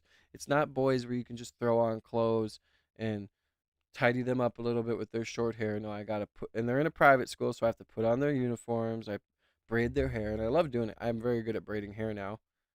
Very good. And just can't French braid. But yeah, I love them, man. The mornings start out so awesome, chilling with them, and then getting on live with you guys is just a good way to have my day go. Grief is weird. Okay, I gotta tell you, in those weeks following Charlie's assassination, I didn't feel like myself. I felt like I was honestly having an out-of-body experience. I didn't want to accept things. Obviously, that's the reason that I went away to Wyoming. But with every week that we move further from September 10th, I have more clarity. And I'm starting to focus on things that happened in those early days. And there are certain things that are playing in my mind over and over again. I would say that happened in the first 72 hours following Charlie's assassination. I was in a state of trauma, and not for a single second during that state of trauma did I believe that Turning Point USA would later be involved in what seems like a cover-up, right? It seems like if you have to lie ever, it's because you're covering up the truth. Duh. And like I said, my initial sense was that all of us would come together and try to figure out who did this, because the Tyler Robinson story wasn't making any sense. Well, I want to tell you guys this. There's another phone call that I had with Andrew Colvett where I was crying on the phone with him. I mean, I am talking maybe 72 hours max after Charlie was killed. And he was also upset on the phone, but he said something, and it's hitting differently the more that I think about it. He said, and I quote, "Candace, it was supposed to be you. It was supposed to be you." Now, at the time, I dismissed this as some sort of bargaining, right? That's an actual stage of grief. You do. How could you dismiss that? Like, Charlie Kirk gets assassinated, and Andrew calls you and says, "It's supposed to be you. It was supposed to be you." How do you dismiss that? Like, I don't just say one of my friends gets what happened to Charlie Kirk happens to one of my friends, and I call someone and I say it's supposed to be you. Does that sound right? Or I get a call and someone says it was supposed to be me. Like, that's kind of fucked up, don't you think? Bargain. You wish that it was this person. You could trade it. Maybe you wish that it was yourself. And to be honest, I did go through that phase of bargaining with Charlie. Like, why didn't it happen to somebody else? This is a good person. I'm not gonna lie. Candace is the only person that I feel like is not compromised right now, along with Tucker. Maybe there is, but dude, like, if you're compromised but you're still telling the truth and still trying to get at least some things out for the betterment of the community, I'd rather go with that compromised person than the compromised person that's trying to ruin our society. Look at the face I paused on, by the way. That's just crazy. But yeah, I don't know. His whole life ahead of him. I mean, I told. Oh, I know, John Gotti. Trust me. We're trying to figure it out, though, and I'm really trying to. I'm getting closer to the truth, and we all are. But it's just, and it feels like too. Back in when we were younger, right? Like back when I was 15, we don't have the sense of like, oh, our country's controlled and everybody's puppets and it's all staged and it's crazy. But then you get a little bit older, you get into your 20s, you like me, and you start doing research, you start, whatever, and you realize that it is, and you're just like, holy shit, like it's sad that we have to live in a world where we can't trust anything, everything's controlled. And it's either this power's propaganda is coming towards us or this power's propaganda is coming towards us. And there's no way we can definitely know the full truth ever because of everything that is so intertwined and connected and That's why I always say we need to unify as people, because if we unify as people, we know the truth within ourselves. But with the higher ups in the government, you're right, we're never going to know the truth. We're never. But if there's anybody that I would want to watch and believe in right now, it would be Tucker Carlson, Candace Owens, and Nick and Alex. But, you know, you also got to think for yourself and do other research and come up with your own opinions. But I don't know. Like I said, I feel like politics, and I don't even think it's just politics. I think it's truth seeking, figuring out the world, figuring out how things happened. I feel like that's becoming the new trend. I mean, back when we were younger, or like even just a few years ago, it was all about entertainment, music, movies, whatever, as the trend. And now it's what's the truth? We're being lied to constantly. I feel like what really kicked that off, though, was Charlie Kirk's assassination. Ian Carroll, I love Ian Carroll too. How is Ian Carroll sus? But yeah, I don't know. I think that it's becoming more and more of a trend to educate yourself and learn about the world and learn politics, because politics is intertwined with everything that goes on. And it's just freaky that none of us are going to know the complete truth. We know the outline of the truth. We know the outline of the truth. We know like the Rothschilds, Rockefellers, BlackRock, Vanguard, Israel. Like we were starting to connect a lot of dots, but it's like, I don't know. It's just crazy. Because I think everything is truly scripted. I think all the way, it goes from the top, the most powerful people, and it just comes down. And there's no way we can stop it unless we unify and we figure it out for ourselves and we start to control the narrative ourselves.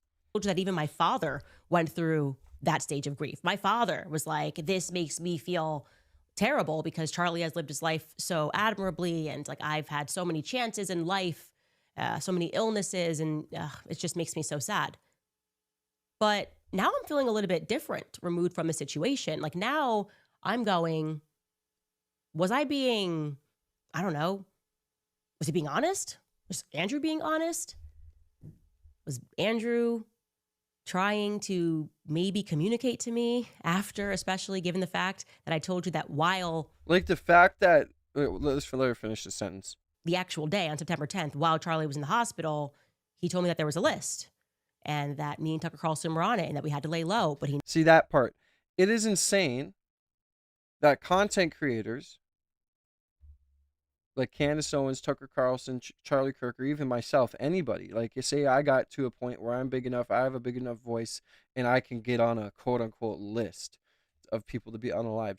It is insane that we have to worry about if we get enough power in our voice and we get big enough that we have to worry about people wanting to take us out for our beliefs or what we say in America.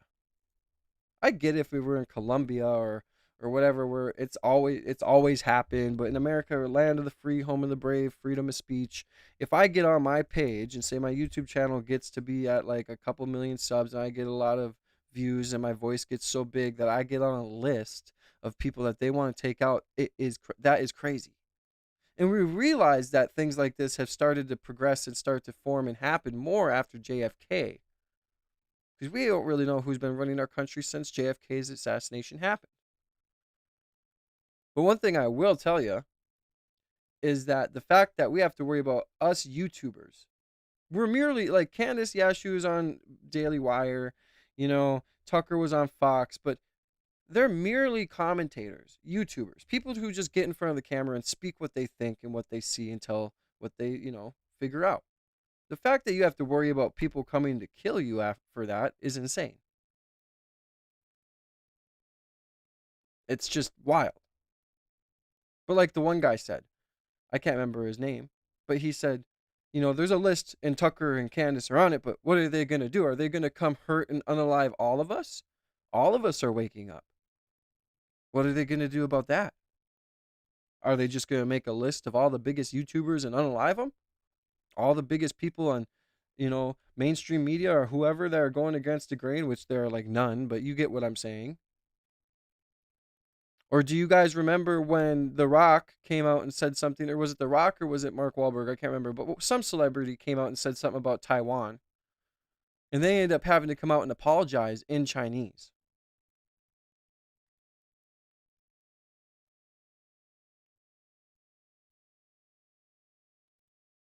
I do personally believe that if you don't want problems, don't dive into politics, anything else. So don't do politics for a career. But I personally believe that there shouldn't be problems. But there is. There's obviously going to be problems when you want to go in politics, you want to interfere with shit. But once it gets to the point where you're thinking about killing content creators, that's insane. John Cena, that's who it was. On point, John Gotti. Yeah, he came out and said something against Taiwan or something about Taiwan. And he had to come out and apologize. I must just say this. I'm not a politician. I'm never going to be a politician. Obviously, look at me. I'm a fucking ugly idiot. But I'm always going to be on here and search for the truth and cover the truth and watch things I think are interesting and be here with you guys. And I'm never going to stop. And if that ever gets me to the point where someone wants to take me out, that's crazy.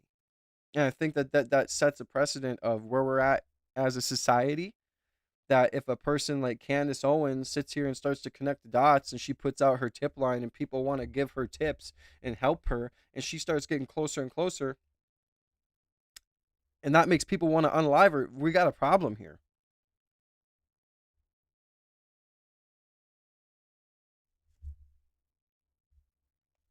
We got a lot of problems.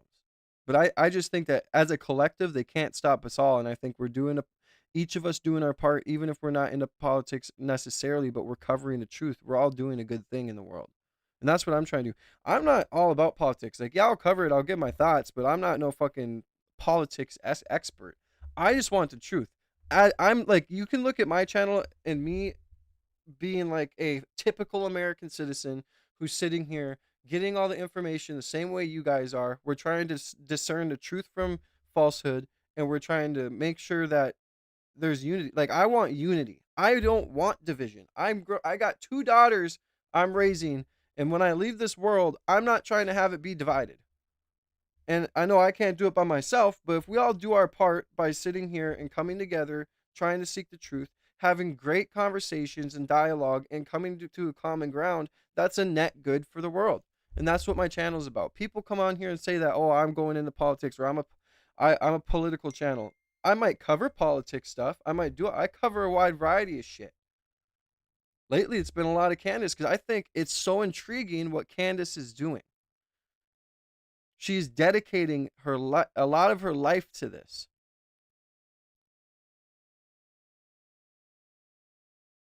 And I think the beast almost woke up too, because when Charlie Kirk got unalived, we seen all those people celebrating, going on the internet, being vile people, saying what they're saying, doing what they're doing. I think that showed kind of the shadow of the beast we're dealing with. Right? My whole point is this, though. On this channel, I'm just trying to build a community of like-minded folks, even if you don't agree with me or you do. There's a lot of people who come on here and they talk and they say things, we don't agree, we go at it for a minute, and then we come to terms and we actually are friends. I have a lot of people on here, actually, who we didn't agree with each other at first, and now we're like, they're a part of the family. They're a part of the See Me Now family. I'm just trying to build a net positive community for the world on this channel. Coming together, speaking their mind, coming to a common ground. I'm willing to learn shit. You can sit here right now and tell me something and I could be wrong, and I'll accept it because I'm a man. But anyway, we'll go ahead and play this video. I hope everybody's having a fantastic Friday. Happy Friday. Hopefully you guys have a good weekend. Hopefully you guys have days off this weekend. If you don't, hopefully your days off were good during the week. Hit the subscribe button with the notification bell. Join the See Me Now family. We're on the road to 10,000 subscribers, but most importantly, we're on the road to 100,000 subscribers. We're trying to get that silver plaque, baby. double tap that screen, hit the like button. I hope everybody's having a fantastic day. Join the See Me Now community. If you want to get your name written on the donor wall behind me, which is filling up pretty quick, send through your super chats. I do have a 10 super chat goal, any color and above. Become a member. Tier 1 is a See Me Now soldier. Tier 2 is a See Me Now general. Get your name written on the banner behind me. I love you guys. And while we're going through this video, super chats are the easiest way for me to see your comments, because I'm also trying to go through other topics, go through other things on my other MacBook down here to bring up. So show some love and support and help the channel continue to grow and help me continue to grow as we get to 10,000 and 100,000 subs. I hope everybody's having a fantastic day. God bless all of you guys. Welcome in a little bit. Welcome back. Haven't seen you in a minute. I hope you're having a fantastic Friday. Welcome to the video. Welcome to the stream. We're about to dive into this video. God bless you. And God bless everybody in here, man. Even if we don't agree, if you hate me, I love you. I just want to unify. We're all people on this world, man. If y'all have ever done any psychedelics, y'all get humbled right away and you realize we're just all a small part in this big little world we got. We're all people on this earth. We're all going through the same shit when it comes to being here, dealing with life. So why don't we just come together? I don't do good at expressing myself sometimes. Sometimes I can't speak English properly. It is what it is, but we're all on this earth together. Okay? We are all souls and human beings on this earth together, so let's show some love.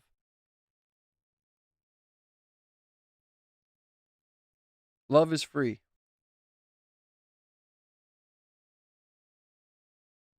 Just remember that, man. So let's all come together. I love you guys. Like I said, if you hate me, I love you. If you don't agree with me, let's have a conversation. Let's get to a middle ground. You guys all mean a lot to me. My whole, community on here means a lot to me. So let's continue. Never told me who told him that. I never got a call from the feds telling me that. Thank you for the subscription, Elizabeth. So I feel God like bless these you, girl. questions I have now are quite valid. Andrew, by the way, was not the only person who called me Love on you a that little day bit. and reached out to me. Love you a little bit. Welcome in, girl. I already said that, but I have to say it again because you're an OG part of the family. My family on that day with this warning, immediately cautioning me and Tucker to keep our mouths shut, telling us that we should lay low because there was a quote unquote list going around. Another person was a very well-known woman who happens to be married to a CIA contractor. Same exact message. You and Tucker Carlson. But of course, we cannot tell you who we are getting this information from.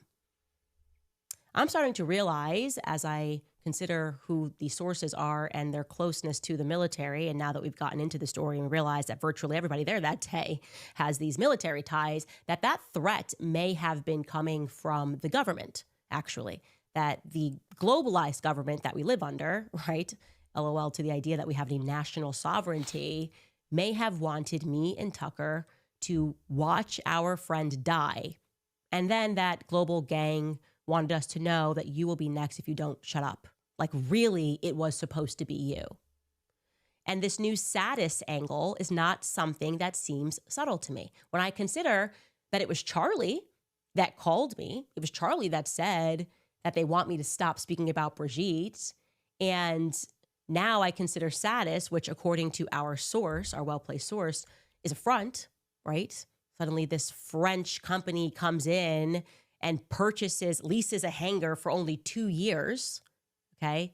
And immediately this becomes a location where our Egyptian military plane is going to land in Wilmington, Delaware, not to get service. We know there was no maintenance happening because there was this lack of a lease since 2021. All of this now feels really interesting, very interesting. And don't forget that same source claimed that after our Egyptian plane, tail number SUBTT, landed into this federally monitored hangar, that a foreign dignitary was then discreetly moved to 920 King Street, which we've learned and confirmed houses the DEA, the FBI, and the Secret Service.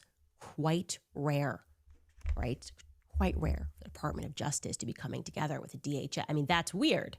So what does France have to do with it, right? What does Tucker Carlson have to do with it? Rationally, when I begin to create a timeline of when my life took a very different turn, it is because I began prodding the narrative on Israel at the exact same time that I began looking into the Brigitte Macron story. That was in March of 2024. It was on March 13th, 2024, that I did the very first ever episode on Brigitte Macron, right? And then, wham, I am fired within 10 days. It's a pretty quick turnaround. Charlie, of course, was a staunch defender of mine. Immediately when I got fired, publicly and privately, he held my back, and then suddenly donors start to squeeze him and tell him that I can no longer hit the stage at Turning Point's AmFest. They want me gone from the Turning Point roster, right? I bring my new independent show back in June. And the timeline, actually, when I start to put these things together, is interesting. So we're going to bring that up here because I like timelines. It makes things neat, right? So we are in 2024, right? March 13th, I do that first episode regarding Brigitte Macron. March 19th, just 6 days later, I'm fired from a Daily Wire. I thought it was 10. It's actually 6 days later I get fired from a Daily Wire. Then in mid-November, I begin communicating with Xavier Poussard regarding the potential to interview him during an upcoming trip to London. Xavier Poussard is the person who wrote the Becoming Brigitte book. He has never been sued for defamation. And I was only going to interview him one time because he had never been on camera. And I thought that would be a great get. And I still believe that Brigitte Macron was born a man named Jean-Michel Trogneau. Suddenly, on December 3rd, before I interview him, I receive the first ever cease and desist letter from Brigitte Macron and her lawyers. And the funny thing is, I didn't receive it. They sent it to a really strange inbox that was not monitored, right? This is on December 3rd. You can see, please see attached the time-sensitive legal correspondence sent on behalf of our clients, President Emmanuel Macron and Brigitte Macron. We urge you to provide this correspondence to legal counsel promptly. They sent it to the Club Candace info. I was totally a random box to send it to, so we didn't get it. We go back to our timeline. That's December 3rd. And 7 days later is when it's announced that Satis, that's when it's publicly announced that Satis, that French company, has inked a deal in Wilmington, Delaware for a hangar. Okay? They're suddenly a French company. The CEO, who knows Emmanuel Macron, we've confirmed that, decides they're going to sign a 2-year lease for an airport hangar to do what? To paint planes. I'm not kidding. Elsewhere in that article, it tells us that it's a French multinational company that specializes in the painting of aircrafts, and they plan to open for business in a hangar not far from Wilmington Airport come the new year. So in 2025, this is going to be their hangar. Okay, interesting. Back to our timeline. That is publicly announced on December 10th. And then on December 18th, Tom Clare sends another follow-up email regarding the cease and desist. And again, I don't receive it because he's sending it to this random box. I am forever thinking in my brain now, what if I had received it? I would have been spooked. I would have thought that they were monitoring communications between me and Xavier Poussard, the obvious answer, because I hadn't been speaking about Brigitte Macron on my podcast. So what was up with the cease and desist? I think my suspicion is they knew that I was moving to interview Xavier Poussard, which I then did. As you can see on the timeline, on December 21st, I interview Xavier Poussard in London. We did not release it. I have to stop for just a second to say, you people are the reason why I can continue to do this and keep going Monday through Friday from 9:30 to 2 o'clock every single day. I hope you guys are having a fantastic Friday. Make sure you guys hit that subscribe button if you have not already. Double tap that screen, get those likes up, show some love and support. I hope everybody's having a good time today in the chat. Show some love. Send your super chats through to get your name written on the donor wall. I have the marker right here. And if you guys want to get your name written on the See Me Now banner, make sure you guys become a member. Tier 1, See Me Now Soldier. Tier 2, See Me Now General. Thank you to this 3 See Me Now Generals, Natalie, Jay, and Shadow Patriot, and all the other 12 members. God bless you guys. I had to do a little cinematic zoom in. Double tap that screen, show some love and support, subscribe, hit the notification bell, continue on this journey with me, and send your super chats through. God bless everybody. God bless America. And God bless myself, because I'm hoping that, this gym stuff. I haven't been in the gym for a while, so hopefully, I get back looking better. I'm a little ugly right now, but still support me, man. Show some love and support, man. Zoom out. It's kind of sad I have to put an L to zoom in and out. Right? We fast forward, we receive, after he forwards it to our actual attorney, and we receive the communication. And it actually just makes me angry because I'm pregnant. Now we're in 2025, and I decide that actually I'm going to turn this down to an entire season, because who are you, French first man, to tell us that we can't speak about the story, which is incredibly interesting. See, I can't even zoom in right. God, I'm an idiot. I thought I was zoomed in. Gosh. Am I still zoomed in? What's going on? Show some love and support. Hit the subscribe button. Double tap that screen. Get those likes up. Let's get to 100 likes. God bless every single one of you guys. You guys are the best. Jesus is king. I can't remember what else I was going to say, but yeah, if you want to get your name on the super chat, we'll send your super chats through. It's also easier for me to read your comments when you send a super chat through, because I'm going through other information right now and I'm looking at other stuff. And sometimes the chat's going fast and I can't read every chat, but everybody that's in here who's been a part of the family for a long time, thank you for being here. I love you guys so much. Thank you for being here so much. I love you guys so much. And to the people that are new, hit the subscribe button. I love you so much. Thank you for being here. Happy Friday, happy weekend, and I'll shut up and I'll stop rambling now. Thank you very much, and God bless. And on January 31st, I behave release yourself. Thank you, the D. first Baker. I episode appreciate you, of brother. Becoming Brigitte. I appreciate you, brother. I've just, I have a back problem. Okay? And so I didn't go to the gym for a few months, and I can tell, okay? I'm looking like a turd, okay? I've been going to the gym again, sore, hit chest yesterday, was working on my back day before yesterday. And, yeah, I'm getting back in it, hitting the steam room. Oh, the steam room's my favorite. Don't get me started on the freaking steam room, okay? The steam room is the best. I just love the steam room. But anyways, I'm back at it, running it up. Soon your boy's going to be sexy again. The only thing that's not going to be sexy about me is my spinal stenosis. That never will go away, and I'm pissed about it. And I get another injection on my back December 15th. So yay, good Christmas present. Hopefully it's better by Christmas, so I can clap some cheeks. No, I'm kidding. I'm kidding. Gosh, I'm a single father. I don't even get time to go out, which is awesome. I love it. It's a blessing. I wouldn't trade it for the world, but sometimes a man needs to get his needs figured out. Okay, that's way besides the point. I don't even know how I got there. I love you guys. God bless. Have a fantastic day. Support your boy. Get your name written on the wall. Come on now. Don't you love me? Brigitte season 1 airs. And obviously this show goes viral because it was a shocking story, an unbelievable story. People worldwide are going, what the heck is going on? It's not what the press told us. It really kind of, it shocks your core that the press could be in on telling a lie this big. And then on February 17th, we premiere my sit down with Xavier Poussard. Okay.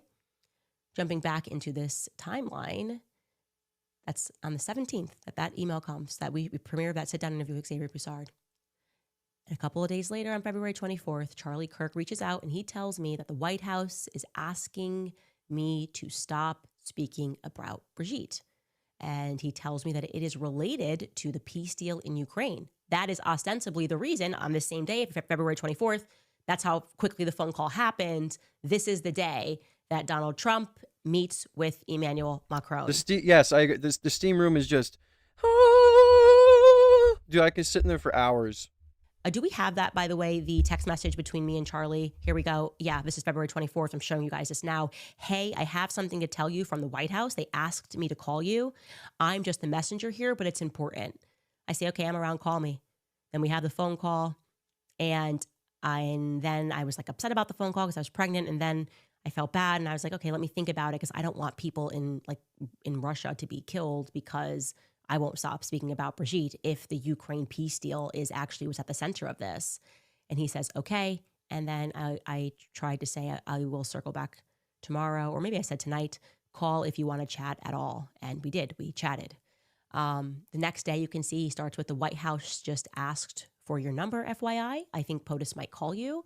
And that is not what happened. On February 25th, actually, Sergio Gore called me. And that is not what happened. On February 25th, number, FYI.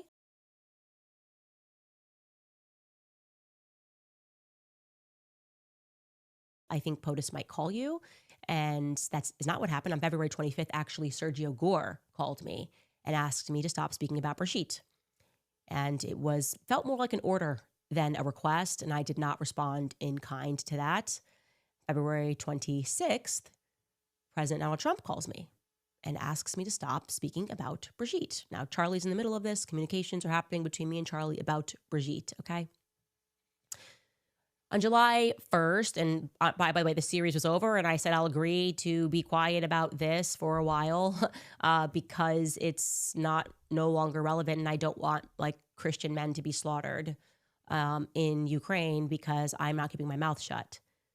Now, on July 1st, thank you to Pisky for Macron sitting there. Hey, thank you to Pisky for telling people to let the like or hit the like button. God bless you, brother.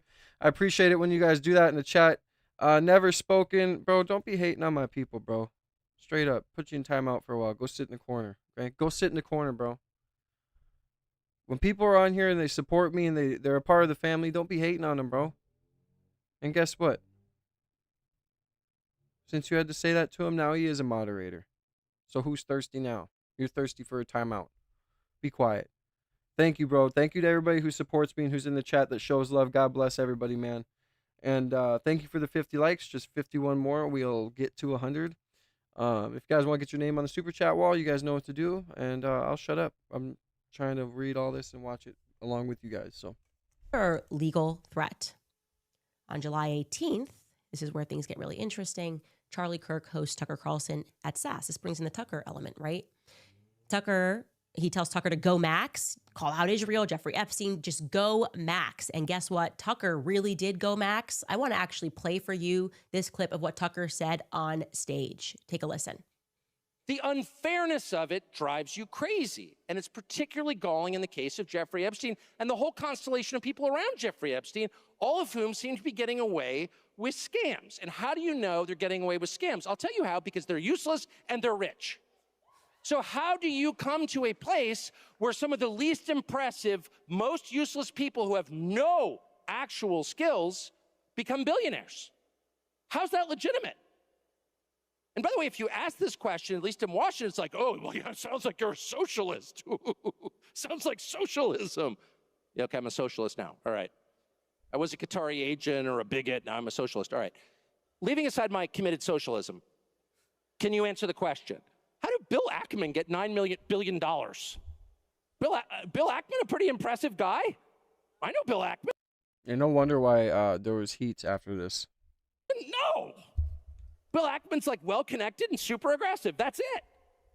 And I think, well-connected, super aggressive people deserve a fair living like everybody else. But if you're accruing $9 million just because you're willing to do anything, I don't know why we have to pretend that's good. How did Epstein get 4 Gulfstreams? How did he get an island, a massive ranch in New Mexico, the biggest house in New York? Like, what is that? Like, at some point, the basic economics really matter. And they matter because, not that it's bad that rich people are getting richer, it's bad that everyone else is getting poorer. And it's especially bad that young people can't afford homes.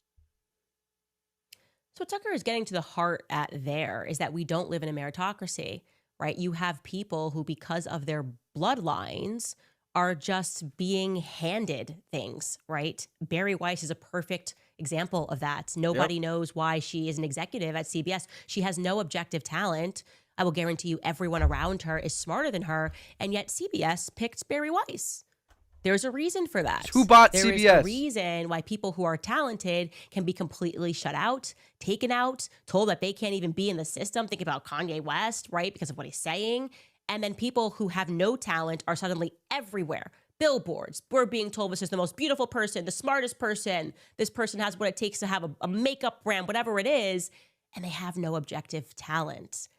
That is not something that they would want messaged to Generation Z, generation coming up, who's recognizing that something's not fair, that perhaps this whole idea that we live in a meritocracy is one big illusion. Anyways, back to our timeline, right? Tucker Carlson says that, and we then have on July 18th that the request from Turning Point's UVU chapter, which we've not been able to independently verify, but that's what the local news said, that they saw it with their own eyes, but we didn't see it, That's when the request comes in for Charlie to speak at UVU. Very late in the day, never happens this way, okay? Like I told you, they are always working at least a semester behind on requests, but this one's happening quickly. This is really interesting because BTT then comes in from Cairo through Paris. It lands in Omaha, Nebraska, and it's the longest stay actually that they have in Wilmington. Okay, they do this long stay, and that's not in Nebraska. That long stay that I'm referring to is happening in Wilmington. They stay in Wilmington for 6 days. Okay. That happens to be from the 20th to the 26th. That happens to be the period that Brigitte and Emmanuel Macron released to the Financial Times that they are suing me in a Delaware court, right? Not saying that Brigitte or Emmanuel are on this plane. What I'm saying is that could it have been a dignitary that was on this plane, a French dignitary that was on this plane? All options are possible at this point because guess who owns the hangar? A French company, okay? A French company owns the hangar. So that's interesting. Go back into this timeline and something else happens that's very strange in this constellation. Right after that, by the way, I want to show you this. So odd, like we were so surprised when we got this. They depart on the 26th from Wilmington, heading back to Cairo. They released it in that period of time that they're suing me. On July 27th, I'm showing you this private communication between my legal team. We were very confused about why this lawsuit was being filed in Delaware. Not putting anything together. I didn't know about Satis, nothing.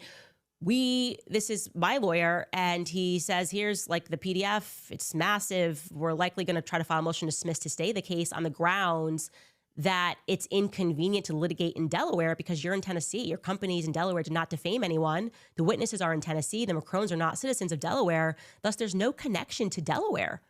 Like, what are we doing in Delaware? We should dismiss in Delaware and say that they have to file where you are, like where they claim that they have been defamed is here in Tennessee. That's so interesting to me in retrospect that we didn't understand why this was happening in Delaware.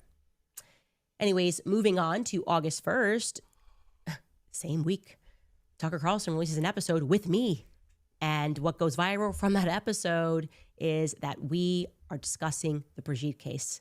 Tucker is interested. He's watched the series. He believes that Brigitte Macron was born a male rather.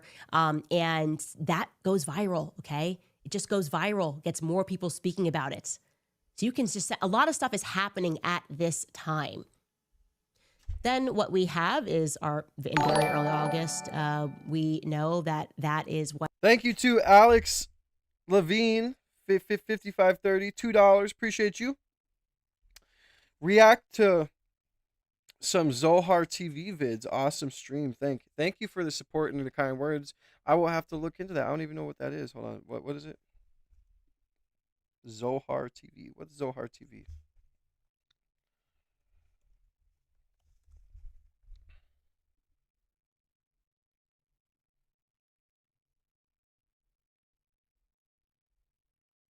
Official Zohar TV, Christian-based organization formed by youth-founded churches.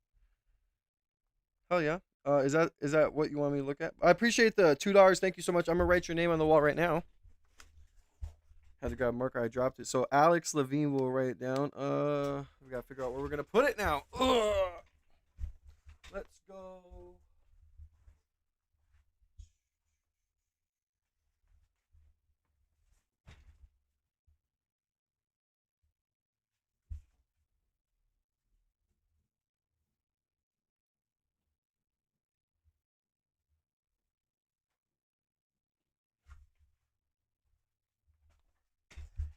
Thank you very much for the $2. God bless you, Alex Levine. We will figure that out. I will look at Zohar TV. That is what it's called. Zohar. Sorry, Zohar TV.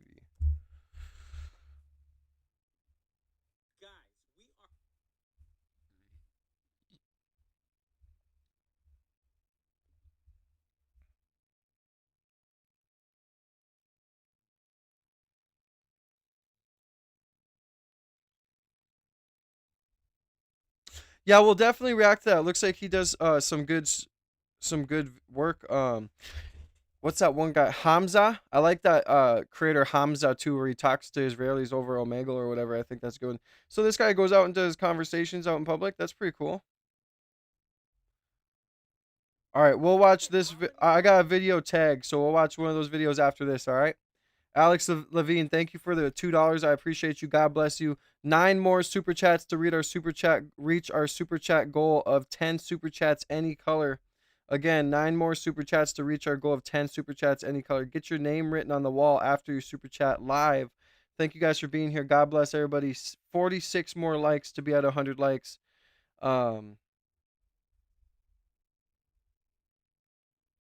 Thank you. I appreciate it. And I got a video tagged out, so we will go react to one of those videos after this. Thank you for the suggestion, and we will definitely check it out. And if any of you guys also have suggestions on things you want me to react to, either politically or anything else that has to do with anything, like, as long as it's appropriate and it's along YouTube's guidelines, send through your super chats. If I check it out and I like it and I think it'll fit with the channel, we'll definitely react to it and check it out. So thank you again to Alex Levine for the $2. God bless you, and thank you for the donation. You guys know that the donations help me continue to be able to do this from Monday through Friday, 9:30 to about 1, 2 o'clock. And yeah. Alex Levine with another $2. Thank you so much. God bless you. I'm going to write your name down again. Let's go.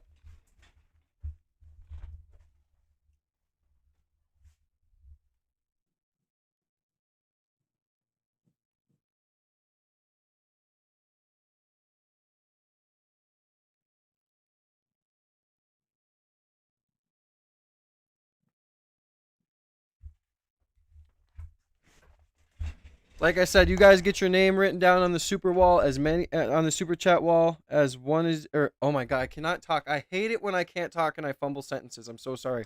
Again, you guys get your name written down on the super chat wall as many times as you super chat. So thank you again, Alex Levine. Again, we will check out that channel after this Candace stream.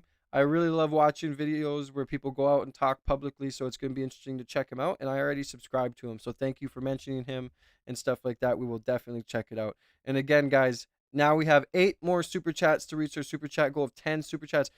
I must say, we have never reached, like, we've gotten super chats, but we have never reached like a super chat goal. I've never seen what it looks like when you reach a super chat goal.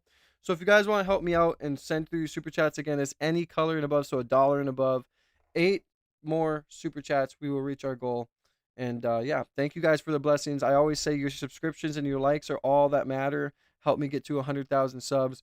But if you want to go further and super chat or become a member, that's a blessing, and blessings are earned, not giving. And I really appreciate the fact that I earned a blessing from you, Alex Levine, and I like that you like the stream. Thank you so much, and God bless you. And Turning Point is beginning to scout this location for their event. The school is telling them this is not a great place for you to host this because there's no traffic control here. Turning Point employees insist that it is the best location. Headquarters employees insist that it's the best location. It's Charlie's preferred location. A little bit. I do not have Venmo. No, I don't. Again, though, YouTube does take a brutal 30%. So if you go into, here, I'll show you guys quick. If you guys go into my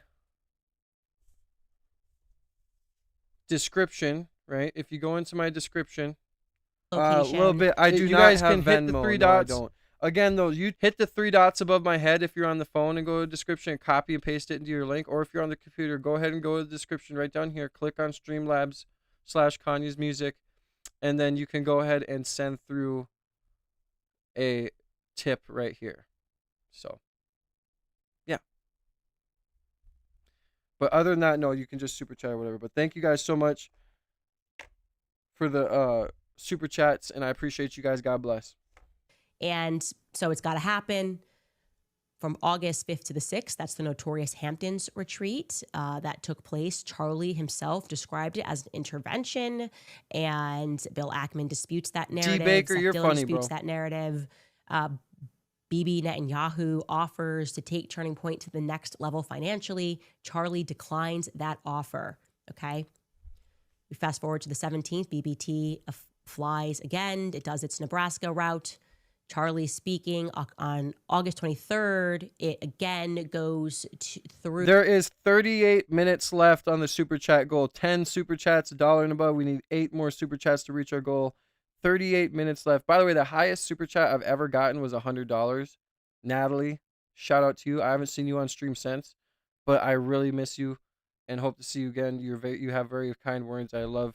I miss seeing people in the community sometimes, just like Anna. Anna was one of the really big OGs. She was here when I was at 3K subs, and she's not around anymore either. God, I hate when people come in and I get close to them and then they don't show up for a while. I really hate that because you guys are like a part of my family. I'm serious. I really love you guys. Like I miss you guys if I don't stream. That's why I'm so dedicated on streaming Monday through Friday, and I even stream on weekends sometimes because I miss you guys so much. But yeah, that fucking made my heart drop down through my butthole when I seen that. Wilmington, and it stays one night on August 23rd in Wilmington before heading back to Cairo. On September 3rd. Well, a little bit. All you gotta do is hit the dollar thing on the bottom of your chat thing, and you can do it through there too. But you don't have to. No one has to donate. I'm just saying that I do have a goal of 10 super chats. If you want to help me reach that goal, send through your donations. But again, I don't like your subscriptions and your likes are enough. Donations are just extra and they're a blessing. So, blessings come as God wants them to. You know what I'm saying? I'm not going to sit here and say you have to do anything. I'm just, I got to promote myself. Brigitte Macron is but I appreciate basically opening up. It's Paris Design Week, and she's photographed. I do have Cash App. With the Minister of Culture. My Cash App is... We have that. And then drops off. On the 4th, we have the BTT flight departing from Paris. Now, I'm going to tell you what's really interesting about that September 3rd date that I forgot to mention before we get to December 4th. President Zelensky is in town also, though. Brigitte Macron welcomes President Zelensky into Paris on September 3rd because there is this remarkable, and I would assume rare, I don't know, but 35 state leaders meet to discuss Ukraine, securing the security of Ukraine, okay? That's what they're there to do. Brigitte greets him on September 3rd. She also, again, like I said, was with the Minister of Culture.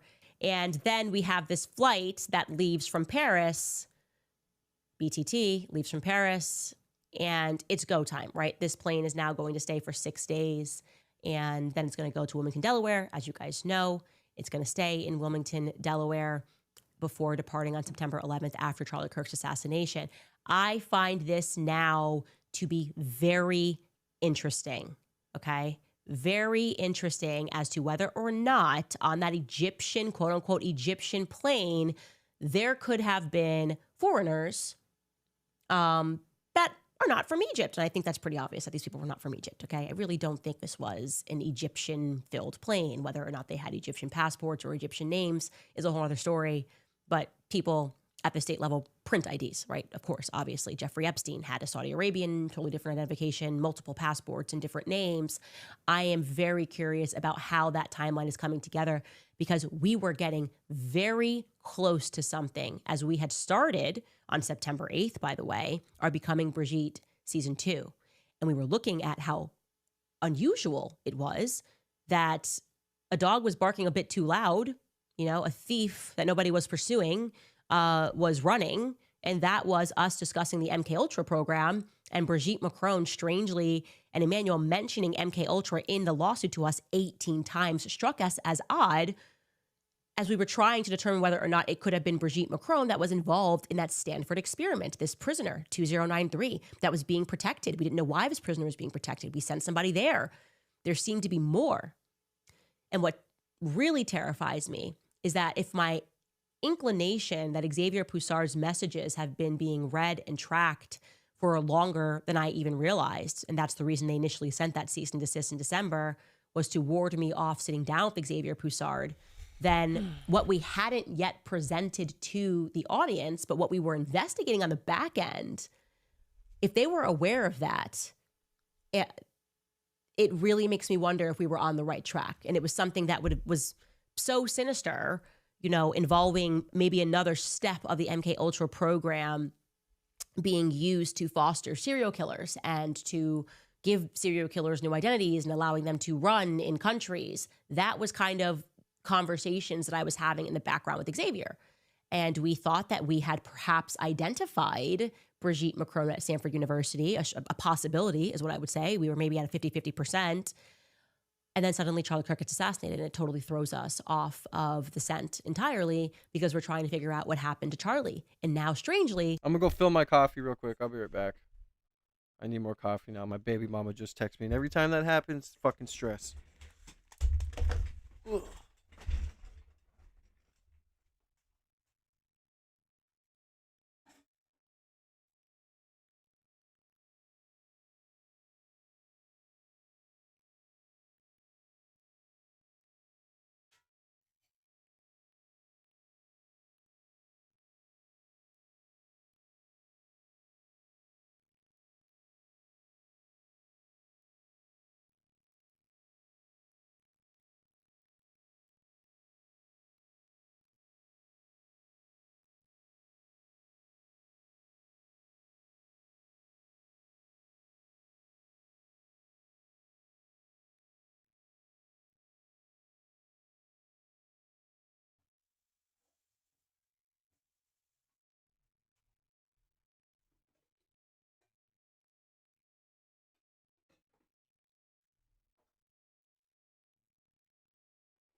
trying to figure out what happened to Charlie has brought us back to a France question, right? Why on earth did France move? I mean, who wants to lease a hangar in Wilmington, Delaware for 2 years to paint planes? Ostensibly, we're supposed to believe that this was a maintenance stop, but as the tip proved to us yesterday, that wasn't the case. That was a front because that had not been operative from 2021 all the way forward to the end of 2024. So literally, that plane was still making stops in Wilmington, Delaware, and there was no lease to that. And these were federally controlled waterways where that hangar is situated. And we learned that this is a building where there's cooperation between the feds, Homeland Security, and also contractors, independent contractors, which means people that are not a part of our government's apparatus. So the question becomes, who was the foreign dignitary that was escorted on the day of Charlie Kirk's assassination to 920 King Street? Is it plausible that for whatever reason, Charlie allowing Tucker Carlson to hit the stage and to say that made Charlie a bigger problem than us? I have to tell you guys, in my gut of guts, there is something unbelievably, I just look at Brigitte Macron and I am telling you, you are looking at an utter psychopath in my view. There is something dark. There is something deep there. I see it in the eyes, in the performance of this all, that the response in France has been to start to harass people who came out and tried to tell the story, to effectively ruin their lives, to go after their finances, to debank them. The strange circumstances of some people who have tried to touch this story, and we've covered this also in our series, that wound up dead. Something is not right. And what terrifies me the most, by the way, is how far, the length that they are going through to protect Brigitte. Who the hell is Brigitte Macron? Okay? Because it ain't Brigitte Trogneau. I can tell you that for free. Who is this person? Because power is allowing us to see how illusory it all is. They would rather protect Brigitte, even though the whole world no longer believes that Brigitte Macron was born a female, right? But they would rather risk the entire thing coming undone than to just say, okay, maybe we took it too far. Let's get Macron out of office and put somebody else in there that we can control. They are taking this way too far. The reality is that these countries that have so much power and these leaders that have been in place and these systems that have been in place, And part of it is because of how much money they have and the lengths they will go through to keep things a secret. But the thing that they are forgetting is perception is 9/10 of the law, right? They have been able to do so much and to conduct so much evil because people around the world actually didn't believe that that evil existed, right? The illusion was very important. Now they are violating the illusion and just hoping that money is going to fix this. Money's not going to fix this, okay? Killing people more is actually going to catalyze the understanding that we're all having that there is something very dangerous and something deep and dark that is going on. And the themes that were in this Brigitte story are now in this Charlie Kirk story. So many people involved here having a history of child sex abuse. It's just not normal. How many times does this come up in the Charlie Kirk story? Whether you're talking about George Zinn or the person that jumped up and screamed, or the pastors, the Calvary Chapel, that for whatever reason kept getting into these scandals that we went over the other day. That does not, to me, feel like a coincidence. So are they just so arrogant that they think that money is going to make this go away? You have to do the right thing. You have to make people believe that real justice can be served, okay? And right now, we are getting a sense that doesn't even seem to be a plausibility, and that things are becoming even more extreme. More money is being spent in trying to get us to invest in a fiction. Like, I don't know, it just seems like it's all coming undone. And so I wanted to express that to you guys that we should prod that narrative more. We should learn more about that company, Satis. We should see, we are receiving a bunch of tips about that company, and we are going to chase down those leads because it's very difficult once I put that in a timeline. On a scale of 1 to 10, how scared do you think all these people are of Candace right now and what she knows? Because I feel like if there's anyone in these people's circles who's getting tired of their bullshit and is like gonna revolt, I feel like the person that they're gonna go to give information to is Candace. We already kind of seen it last stream with that person who said that I can't reveal my name because I'm scared of losing my job, but look into this, that, and the third. I feel like we're gonna see more and more and more and more and more of that. For me to simply ignore the France angle. Obviously, France would know. They should be able to just help us out. I'm sure they should be able to reach out to France and say, hey, you purchased this hanger. I mean, you decided to lease this hanger. I agree. For 2 I years, think very it's a short 10 time, too. to paint some planes. Could you tell us who landed in Wilmington, Delaware and was shuttled over to 910 King? I think that would be a good start.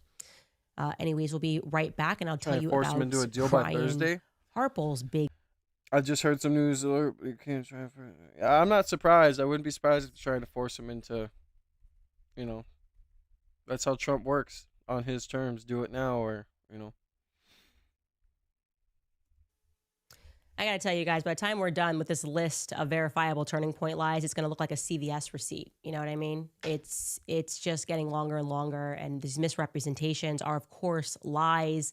So Brian Harple obviously sat down with Sean Ryan, and he tried to explain how things went wrong and how it wasn't fair and woe is them, millions of dollars that we received. But this is actually the fault of UVU police, right? It's actually the fault of this Chief Long. Now, I had a lead on this for a few weeks from within Turning Point USA.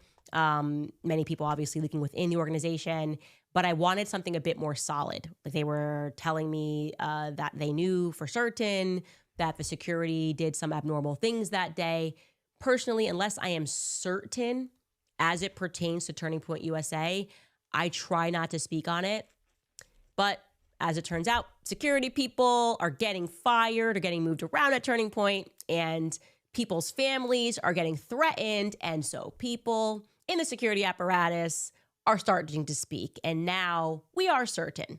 So foremost, jog your memory of what he said, what Brian Harple said to Sean Ryan. He describes a communication that, and he says it in a very odd way. I can tell you right now, the reason why he describes his communication with the chief of the UVU police in an odd way is because it's not his communication. He's actually presenting a text message between Dan Flood and Chief Long. Take a listen to how he says it. On Monday before, this correspondence went to Chief Long. Hello, Chief Long. We received this message today from the student group.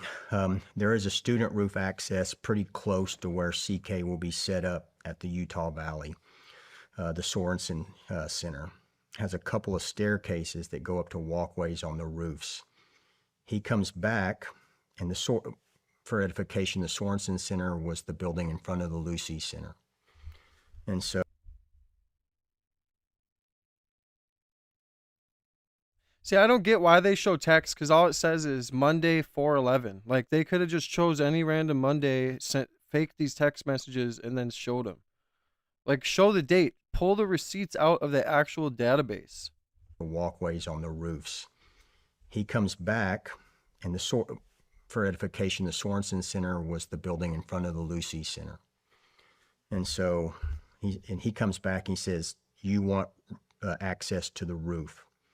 And came back and said, I was told students have access above us. If this is true, it would be nice to either have it controlled access or allow one of my guys to be there as well if possible. He comes back and his last correspondence was, I got you covered.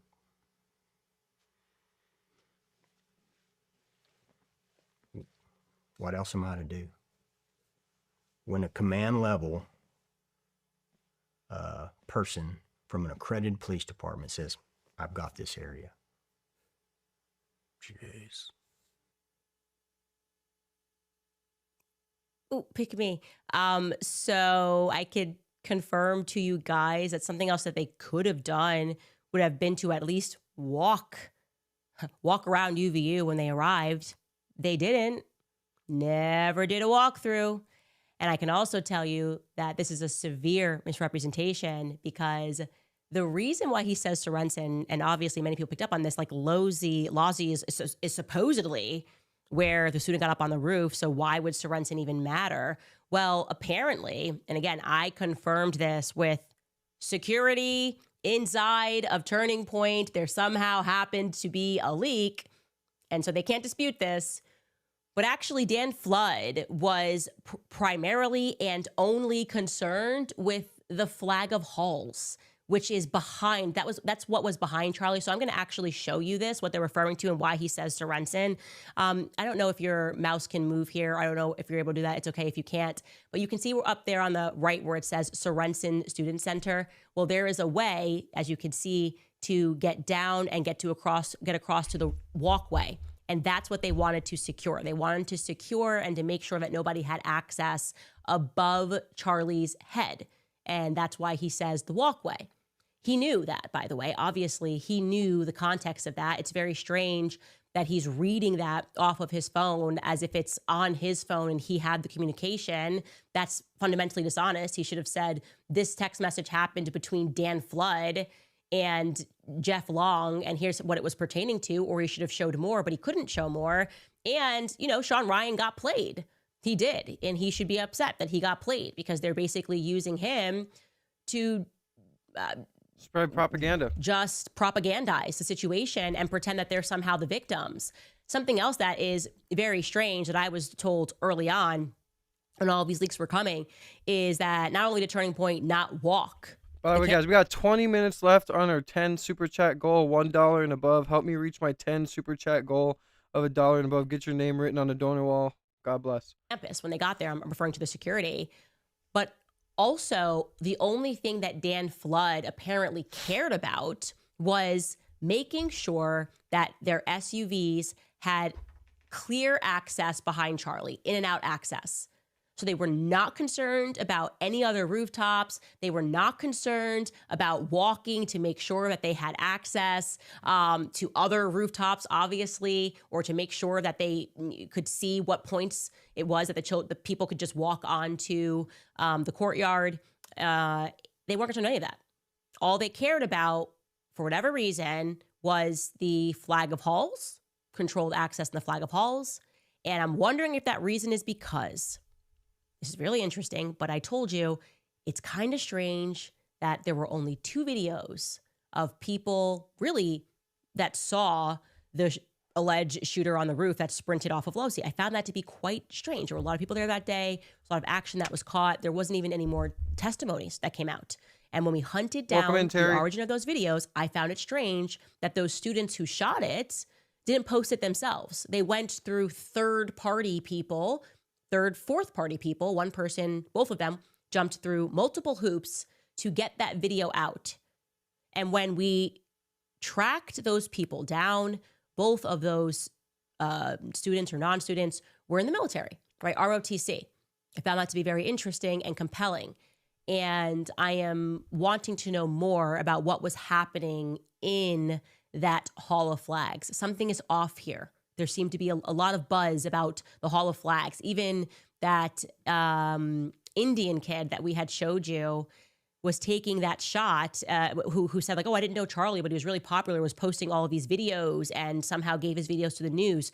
He was in the Flag of Halls, or the Hall of Flags, pardon me. I think more needs to be known about what was going down in the Hall of Flags, and I intend to find out what that was. But Turning Point's security completely dropped the ball, and they knew they dropped the ball. Yeah, if that's true, and they didn't do a walkthrough of the campus, like, what are you paying millions of dollars for in this security group? Like, they're not going to walk. This place is probably one of the most dangerous places Charlie could have spoke at. They had a place, that the access point and the retreat point. They go in, there's 3 levels here of people that are going to be sitting. Then there's buildings all around. You're going to tell me you didn't do a walkthrough? You're going to tell me you didn't go to see if there was any access points for anyone that could potentially have wanted to do this stuff and have a rifle up at any point? You're going to tell me you didn't do that and you get paid millions of dollars? So you didn't do a walkthrough. You didn't have an ambulance. You apparently couldn't get a drone, even though that was debunked apparently.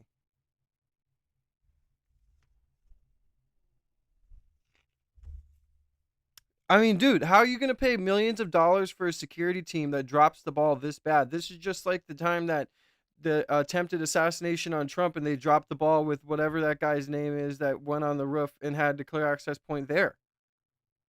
Is there kind of a pattern here of continuous security mess ups and mishaps that they don't do their job?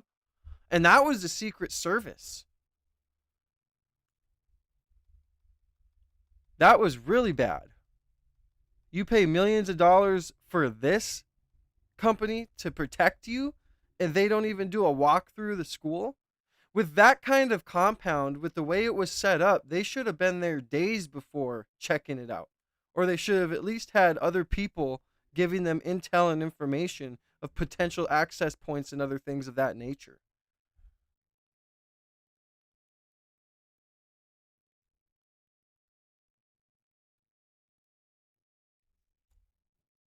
Crazy.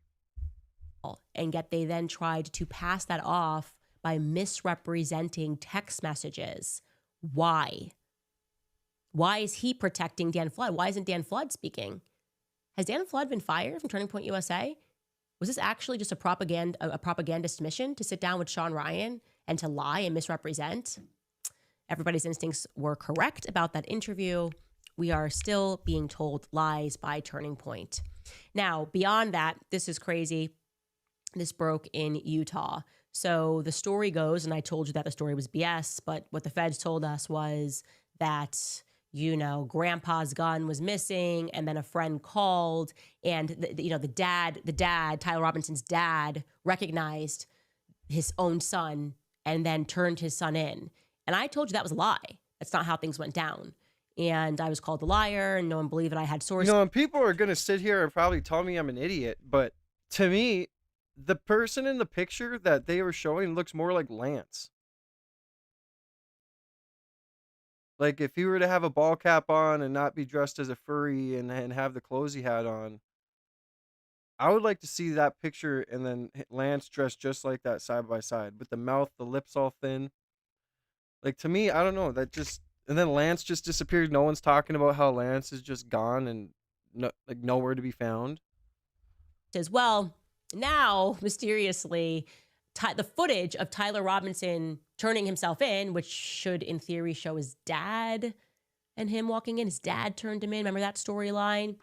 Well, it doesn't seem like we're ever going to be able to get that footage because it's now missing, ? Take a listen to KUTV News investigating. On September 17th, 2025, Washington County Sheriff Nate Brooksby held a press conference. Our job was not to interview, our job was just to get him here. After Charlie Kirk's alleged shooter was taken into custody in Washington County less than 2 days after the shooting. Within the hour, my friend drove Tyler and his parents to my office, where he was greeted by plainclothes detectives. After learning of this, I submitted a public records request to obtain any video of Tyler Robinson walking into the jail facility. Washington County responded saying there were no records responsive to the request, as Robinson did not go to the jail area. Our request for any holding room video was denied.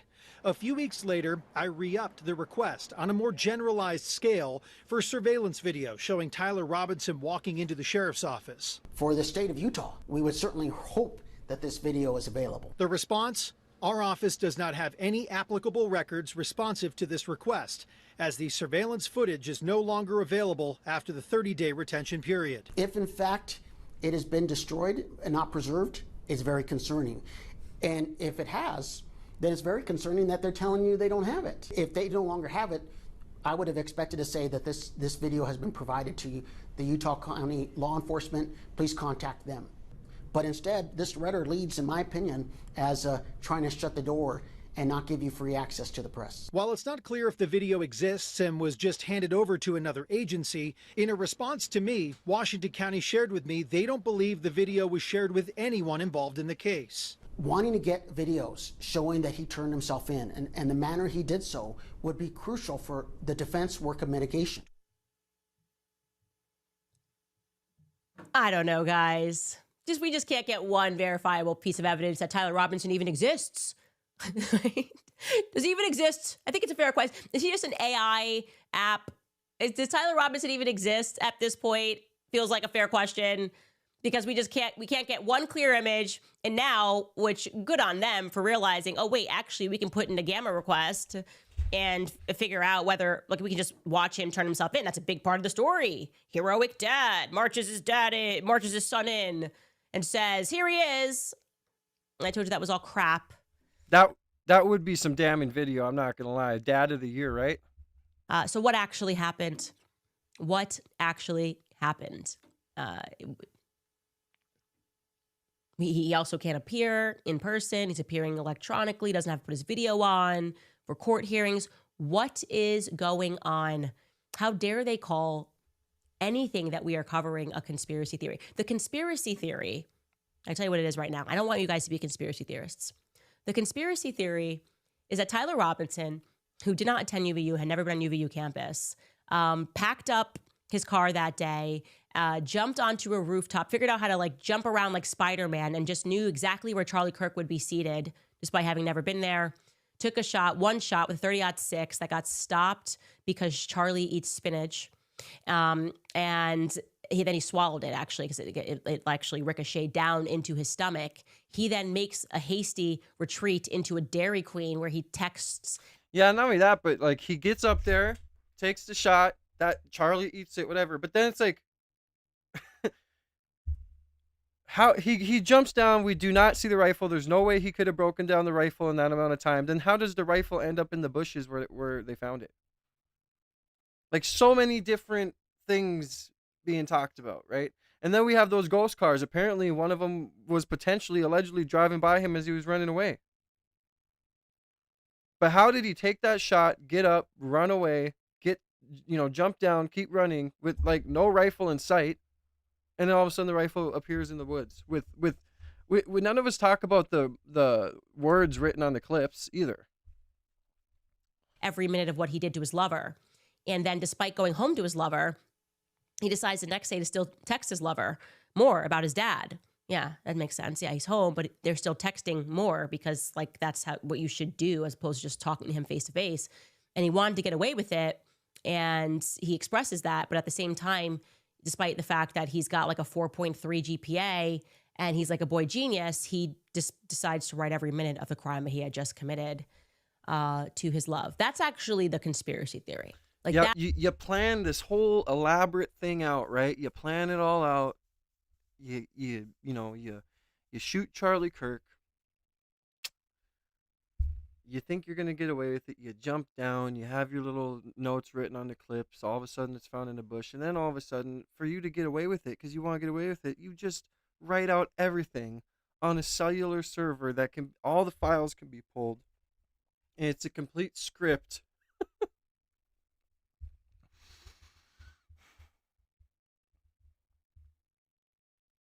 I feel like they wanted us to figure out that this was a cover up or it was something different. I feel like they wanted us to do this. That's the tinfoil hat conspiracy theory. I don't want you guys to believe that. That's crazy. That is totally crazy stuff. Anyways, we'll be right back and respond to some of your questions and comments. Now, in all the time that I've been endorsing my wireless company, Pure Talk, I have never seen an offer like this. Never. Right now, you can get unlimited talk, unlimited through saving. I'd like to see have a Black Friday and support our independent endeavor. You can obviously go to our website and buy new merch. We have a Black Friday sale running right now, so this is a good time to do it. If you use code BLACK20, you will get 20% off store-wide. That does not include books. If you'd like to buy my new book, Make Him a Sandwich, you can head to makehimasandwich.com for regularly priced books, and then we have signed copies.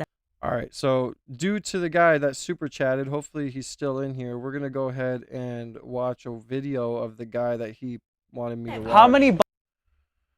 So to shout out, by the way, we have 7 minutes left on our super chat goal. 8 more super chats, $1 and above. Thank you to everybody who has super chatted. God bless you. So to Alex Levine, here is your reaction to the guy you wanted me to pull up. Hopefully I don't get in trouble for it. Bombs were dropped on Gaza since October 7th. Hundreds of thousands. 200,000 bombs. Yeah. How many civilians died so far? Like 600,000. What? That's the Hamas claims 67,000. Yeah. You said 600,000. Yeah. Hamas 67,000. That is way off, right? That is 600,000 off. First of all, can I ask you if you've ever marched with a pro-Palestinian group? You have? What have they chanted at the rallies that you've heard? Something that stuck with you? Free Palestine. Okay. Do you know what the Arabic term means? Like when they chanted in Arabic, have you ever heard them chanting it in Arabic? Give me an example. It's min el maye Palestine Arabiyye. From water to water, Palestine is Arab.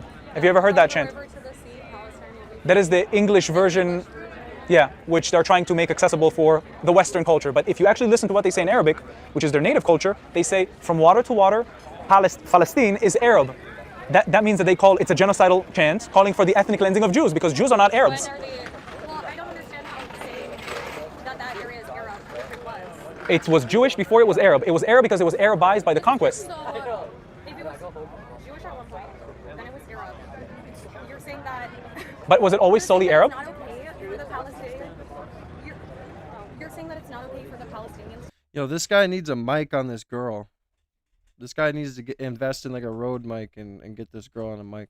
To say that the area is Arab, but then Jewish people are coming and saying that it has to be. I'm not saying that Arabs cannot claim So that. I'm interested. What is your? This claim specifically. So you're saying that the pro-Palestine movement is anti-Palestinian? Yes, they don't care about the Palestinian needs.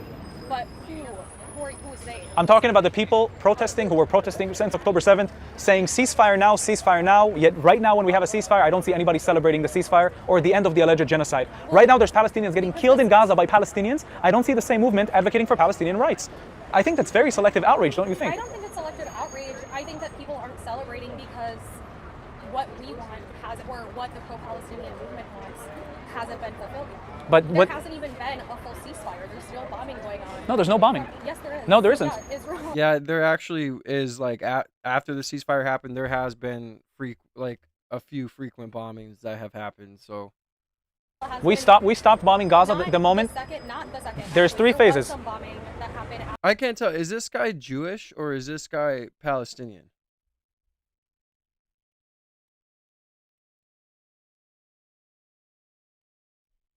So he's Jewish. Okay. They send rockets to Israel as well. There's Well, which is perfectly fine if they try to commit attacks against Jews. Well, they're not though. Of course they do. And if you understand the history and you're not like denying straight facts, I'm not denying know straight that facts. A lot of Palestinians in the West Bank are harassed and arrested by the IDF. I'm sorry, Alex Levine. We're gonna watch this, but if this guy continues to spew like, look, he has like a Patek on. Like, I wonder who gave him that. If he continues to say like false stuff that's like with the Hasbara or with the Israel script, I'm not gonna be able to continue much because I'm sorry, I just cannot stand to hear lies. Without even going through a fair process. Because they do what? Exist. No, that's not true. If you actually care about historical facts, just like you told me, and I do. I do care about So if you actually go back to, if you write it right now on your phone and say terrorist, just a second. Right now, If you write right now on your phone, terrorist attacks that came from the West Bank towards Israel since, don't even go to 1948, go to 2003, okay? Go then, or go to 2015. You'll see more than 1,000. 1,000 people crossing the border and stabbing Jews. Israel constitutes as a terrorist attack. If they come and stab innocent civilians and explode next to innocent civilians, But I guess it just depends on who you see as a trustworthy source. If you see Israel I see the Free State. source, and if they say, oh yeah, this person committed a terrorist attack and therefore they've been arrested, okay, maybe you can see that as a fact. Me, I can't see that as a fact because. So what do you see a stabbing attack as? Children, teenagers are arrested for so-called terrorism. Do you think that it's right to arrest a child of course. for throwing a Should go to juvenile detention if you. Yeah, but okay, so what about the IDF soldiers that are like sniping little kids for getting too close to the your guys' like border fence or whatever? Like, what about that? Like, it's both sides, right? Like, I mean, I feel like the whole Palestine-Israel thing could go on forever. You could talk about it for hundreds of years. There are IDF soldiers who literally make it a game to unalive children. That sit there, and there's clear video footage of them making it a game to shoot children. It's out there. And I'm not saying Hamas is right. I'm not agreeing with everything that Palestine Hamas does, but Israel does just as much fucked up shit, if not more. Come to stab me, you should be arrested. If you try to stab a soldier, stones kill. And we had children that stabbed. So you think stones kill, but bombing is okay? I think that bombing as retaliation is perfectly fine. If they started. Okay, so you think that because Hamas came in and yeah, what they did was terrible on October 7th, the amount of people they killed was terrible, but you think that that's okay to drop the amount of bombs you've dropped on Gaza and unalive thousands and thousands of children and women? Like, that is just not acceptable. Like, not acceptable. If you can kill leaders with precise airstrikes and not harm anybody else, if you can do pager attacks, I'm pretty sure you don't have to unalive tens of thousands of women and children.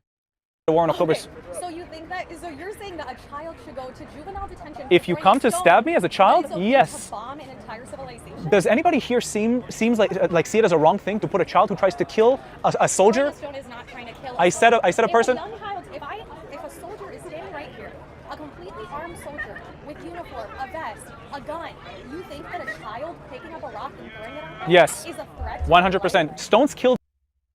Do you fucking hear this guy?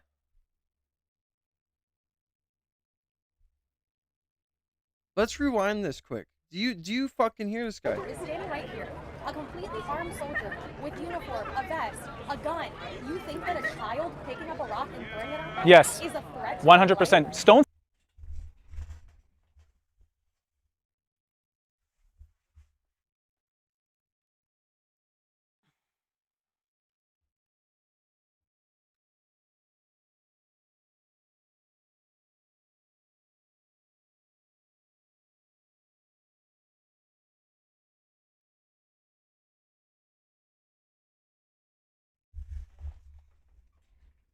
If we were on Kick or Rumble right now, I'd show the video. So you're telling me that there's a fence here. There's military people here, like she said, with a vest, gun, whatever. And there's a kid with no vest, nothing. He's 5 years old. He comes up and he picks up a rock. You're going to shoot him?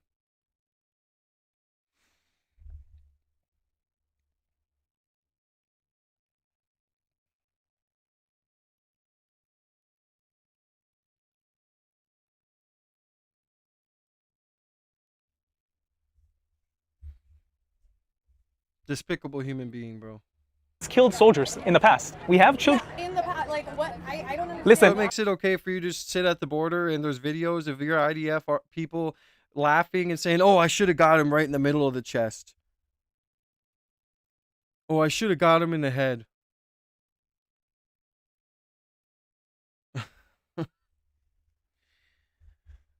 Yeah, this is why you guys are losing, bro. The facts are clear. I'm not okay with children. I'm not if the children are not guilty of anything, then I'm against it. But if the children are actually committing crimes like stabbing and throwing stones, and yes, stones kill, whether you like it or not. Hold on, just a second. My claim is this. If you want Palestinians to live in peace, fine. Stop. No, if they want to kill you. If they want to kill you, the only reason why we have checkpoints is because they tried to kill us in the intifadas that they did. Are you aware of the intifadas? They killed thousands of... Answer my question. Just answer my questions. Listen, the intifadas happens because they hate Jews. That's why. But why? Because they're Islamic. It's an Islamic... That caused the intifadas. It's got nothing to do... It's got nothing to do with Israel. These people came to this land, started kicking people out of their You think it's got to do with Israel? Absolutely. Explain. Got you. Dude, you guys have been kicked out of 101 countries. Then you come here and you create the state of Israel and start kicking people out of homes, killing people and R-wording people and all this other stuff. And then you wonder why you're hated by all your surrounding countries. Like, you've been kicked out of 101 countries. Like, what's the saying go? If I've been kicked out of 101 bars, I don't think it's the bars, it's me. Holy. Thank you, K&J, for the subscription. God bless. That's just fucking crazy, dude. Oh, man. It's just really hard to hear these people talk. It truly is freaking just very difficult to...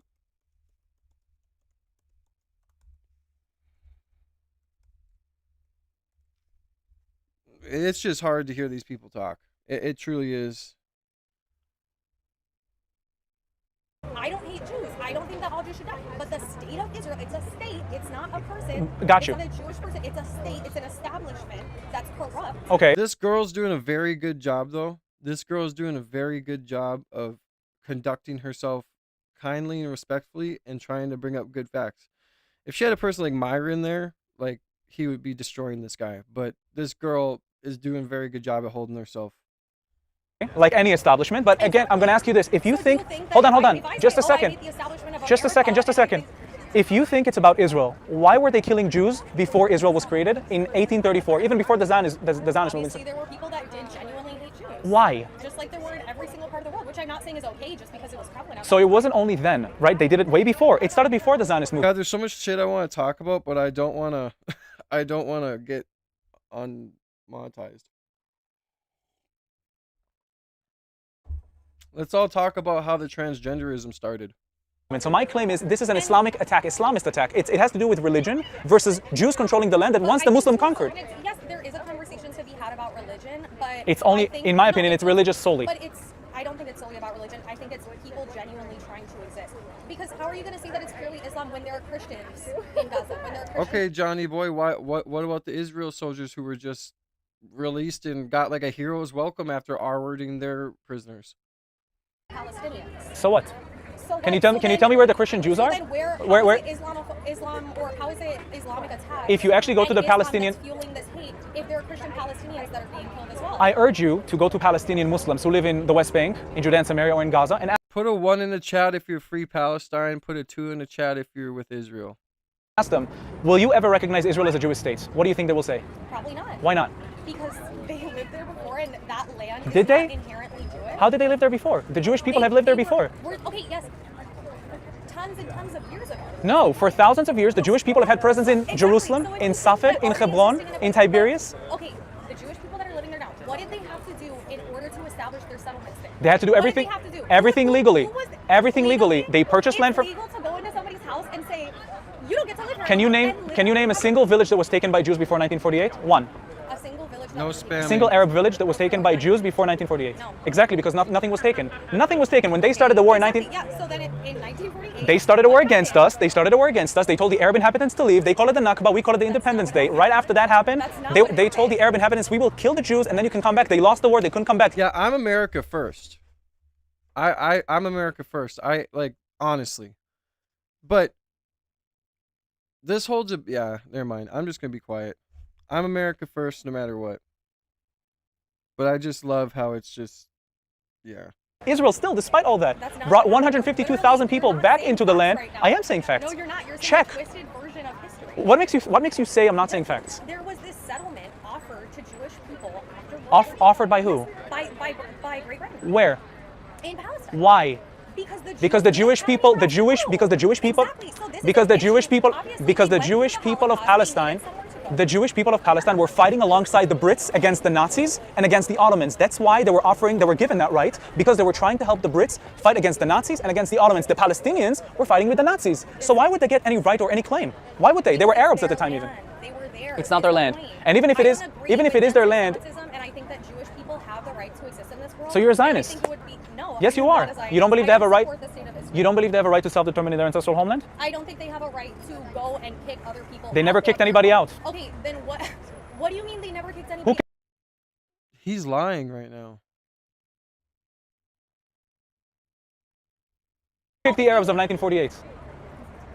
The Arabs who started the war, 5 Arab countries invaded and they kicked them out. People came and started these settlements. Are you denying the fact that the Arabs started the war in 1948? Yes or no? I don't know enough about the war in 1948. So I do. Arabs started it or not. Got you. So but I do know Arabs. A lot of Jewish people, they didn't have a place to go. They had just gone through this Holocaust, and it was sold to them. By the way, Jews moved before the Holocaust, right? Bro, shout out to this girl, by the way. This girl is one of the most smart girls I've seen get on like a little discussion like this and hold her own. So shout out to this girl who's actually trying and is actually knowledgeable in some areas. Obviously, yeah, there were things that were going on already in that region. But the point is that after this point, because you keep saying 1948, 1948. I'm not talking only about 1948, by the way. I'm talking about every single scenario that happened is the fault of the Arabs of the region. Why? If again, just hear me out for a second.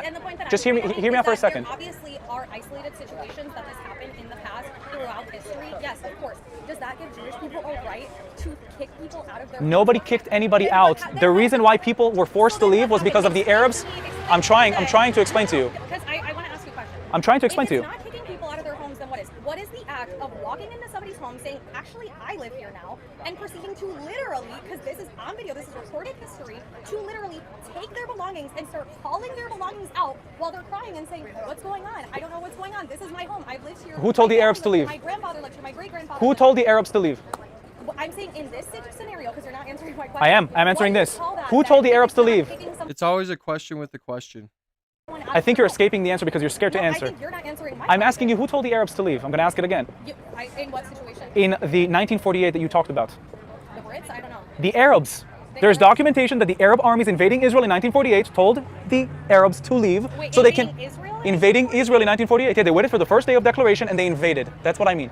Okay, but who was there before Israel was established? The Jews were always there alongside some Arabs and some Ottomans. How about the Palestinians? The Palestinians were nothing before 1967. The Palestinians were Jews, they were Muslims, they were Christians. Or nothing. You're saying an entire civilization of people who's civilization of people.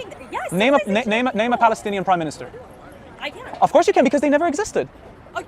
Okay, so we're judging whether something is a civilization based on if they have a prime minister. They were not a nation. They were Arabs living in the region. They were Palestinian Arabs. They were Palestinian Jews and Palestinian Christians, right? Do you agree with me? Where did the Palestinian Jews disappear? Why are we gone? Why all of a sudden it's only Palestinian Jews? Name one. Name one. Name one. There's none. I can't name an individual who is a Palestinian Jew. Because there is none. There is none. And sought out where the Palestinian Jews in the world that plenty of people would come up. You're going to deny the existence of Palestinian people. I deny the existence of Palestinian people. They were Arabs living in the land. They referred themselves as Bilad Hashamis, as South Syrians. They started referring themselves as Palestinians when they wanted to coin the term as indigenous to the land, because people thought, hey, if they were Palestinians and these are Jews from Europe, then the Palestinians must have been here first. The whole thing is a joke. I'm not saying that Arabs are not allowed to live here. They can live here. The word Palestine was literally written in the Florentine Codex. Like, there's so many historical. What does Palestinian mean? Mention the word Palestine. What does Palestinian mean? Palestinian. Who gave the region the name Palestine? I don't know. The Romans, a colonial entity. Okay. They gave it the name Palestine. Does that mean that they're not a people that live there? Of course there's people that live there. So Nobody's claiming that there's no people that live there. The thing is, listen, the whole concept of race and ethnicity and naming, oh, this group is this group is this, that's a man-made concept. That's but it's something that's a norm in our world. So you can't just say, oh, I'm not going to recognize this one specific group just because I can. But I do recognize them as a group. I do recognize them as a group. They're Arabs. You just said that you deny the existence of Palestine. They are Arabs. I do recognize them as a group. Thank you so much for saying that. They are from Arabia, and we are Jews from Judea. Okay. That's it. So I did recognize them as a group. But you don't think that they, just like Jews have a right to exist, and because they're also, it's not. I do have. They have a right. I do believe they have a right to exist. I never denied they don't. I just said. I'd like to see this guy debating against Myron. I don't recognize the existence of Palestinians. That's a made-up thing. Because the Palestinian identity was created to oppose the Zionist on the land. How do I know that? A PLO executive called Zuhir Moshe said it in 1977. He said the Palestinians are exactly like Syrians, exactly like Lebanese, exactly like Jordanians. We're exactly the same. Only for political gains, the Palestinian identity was formed. That's all. It's a made-up thing. They're Arabs from Arabia. Every identity is made up. Jews is not a made-up identity. But it's Aboriginals is not a made-up identity. The concept of race, the concept of ethnicity, the concept of all these things. Obviously, ethnicity is something that's it's passed on. But the whole idea of naming, oh, we're going to name this group this, we're going to name this group, and you belong to that group, that's a man-made concept. Well, that's so yeah, you could argue that. Dude, I hate when you guys say, well, he's debating college kids. He's debating college kids and he's cooking them. Bro, you guys are like, if they're in college, why are they not fucking smart? Like, why are they not like at least somewhat smart enough to debate? I hate it when people say, well, he debates college kids. That's all he did. Bro, that's where you should be debating. It's a learning experience and you should know shit when you're at college. Like, if you're coming up to debate somebody on a topic that they're there for to debate, don't you think if you're walking up to debate them, you should know a little bit about the fucking subject? Right? I'm not going to walk up and debate somebody on finances if I know nothing about finances. Maybe stupid people should stop walking up to debate somebody just because they have an ego and they're uneducated. They're in college, bro. Oh my God. College means exactly education. What else is college there for? Like, what else? This is exactly why we say college is a scam.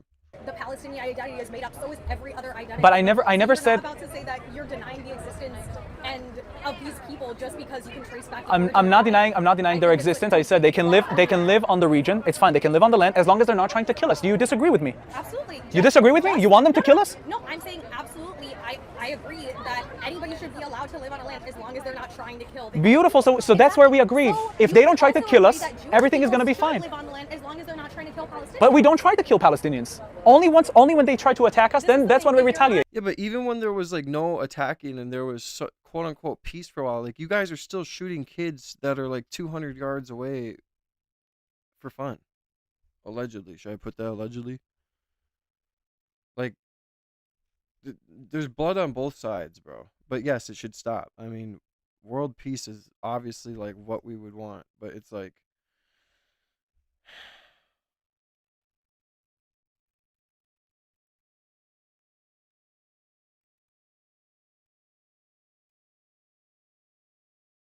going to acknowledge the harm that's been done by the state.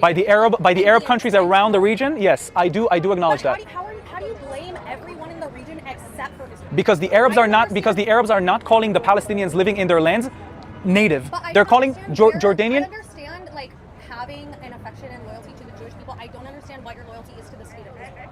That's what I'm having. I'm not doing this on behalf. I'm not doing this. Having such a hard time admitting that the state of Israel is corrupt, that the government is corrupt. Every government is corrupt, exactly, so but that doesn't mean anything. That doesn't mean anything about the people. Okay. Exactly, Emily. And I like that you said that, and it's showing that the future of our country isn't looking so bright if a fucking college kid who is 20 years old or whatever can't come up and articulate himself properly and at least know some facts on a subject. Charlie Kirk didn't go to college. He didn't have that quote unquote education, and he went and he smoked college kids. But that's my point, is like if you're in a place to learn and you're in a place to get educated and you are going to walk up to a debate stand, that's your choice to walk up to that debate stand. No one forced you. And if you walk up to it and make yourself look uneducated and stupid, that's on you. And there are a lot of really educated college kids who do go up and make valid points. I'll never forget that guy who came up to Charlie Kirk's stand and was talking about Israel and was saying everything he was saying, and he was talking about the New World Order. That was a very smart guy. It doesn't mean, and for some reason, the pro-Palestinian movement, for some reason, the pro-Palestinian, that is a democracy. Try to see people protesting Hamas in Gaza. I want to see what happens to them. What will happen to them if you protest Hamas? Right now, there's interfighting going on between. And what's happening to the people protesting Hamas? They're probably not. Yeah. Probably what? Say it. I want to hear you say it. What happens to them? I don't know what's going on. They get killed, and it's on camera. Yeah, so Do you get killed if you oppose a democratic government in Israel? No, you don't. Who gets killed for opposing Israel? Nobody. Nobody gets killed for. Who gets killed for opposing Israel? Palestinians. I'm gonna go to the bathroom real quick. Hey guys, in the comments, let me know who gets killed for opposing Israel.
They are getting killed in Gaza because they are hiding behind civilians.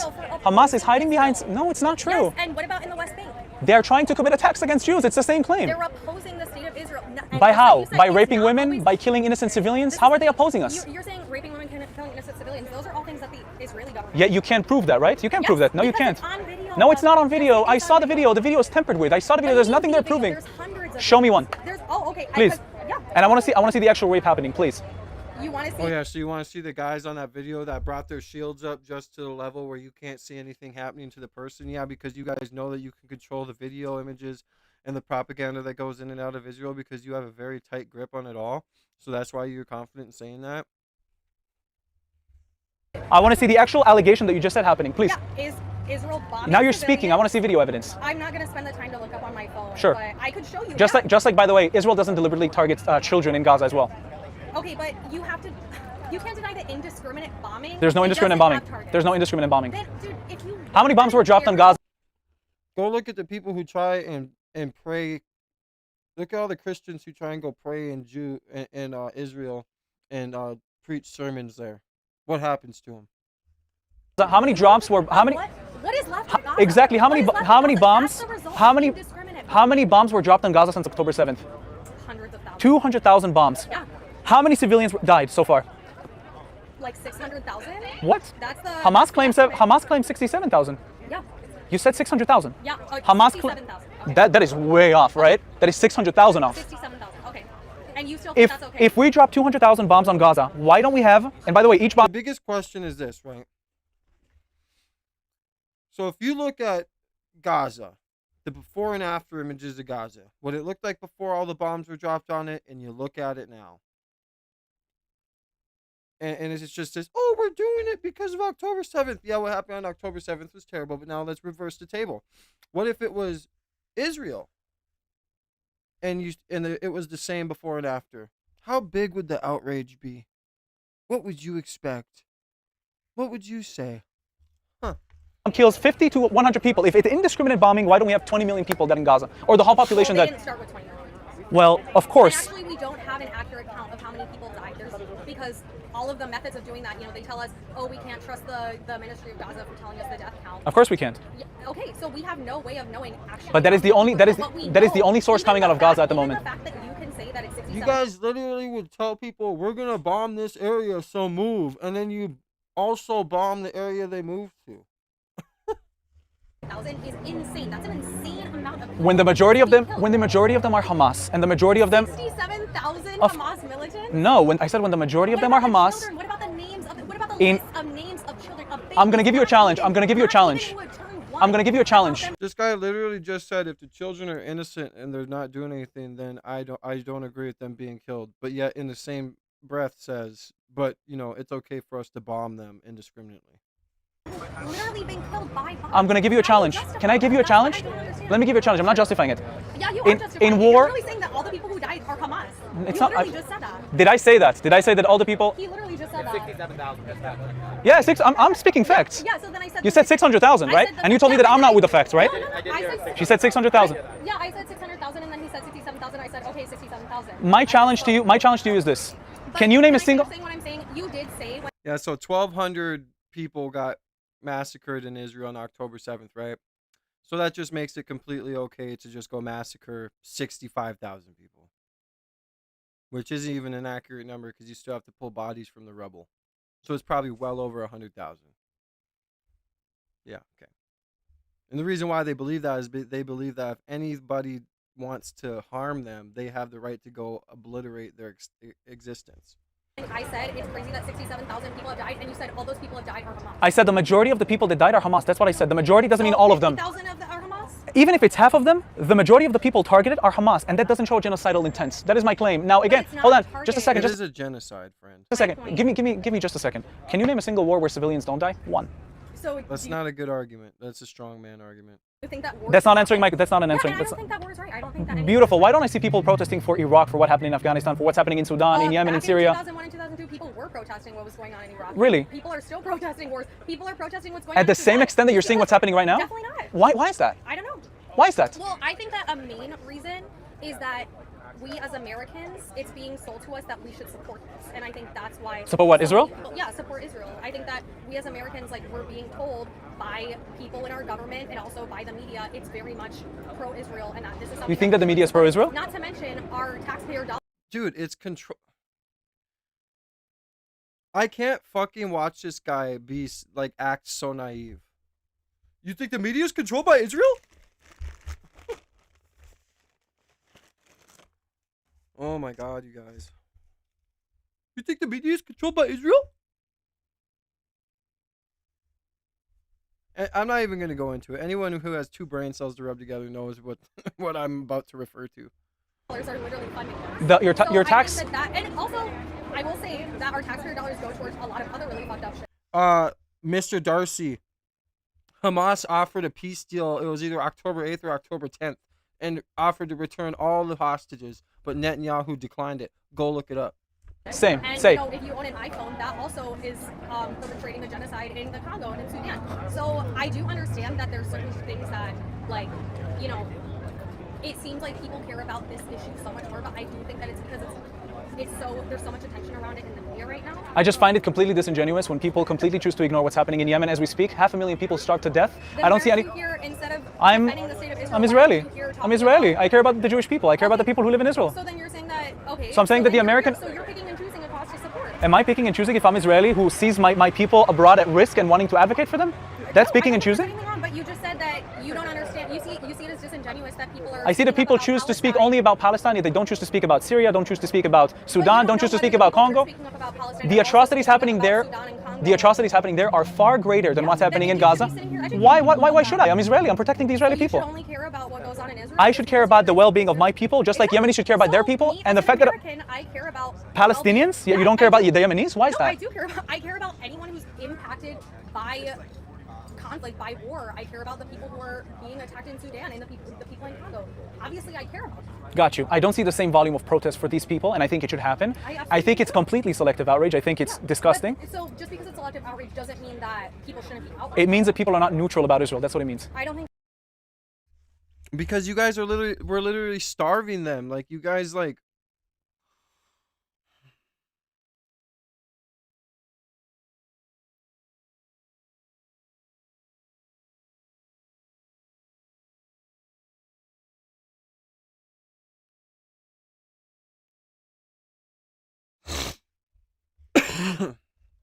By the way, guys, I am Jewish. I'm not like don't practice the Jewish religion, but I'm Christian.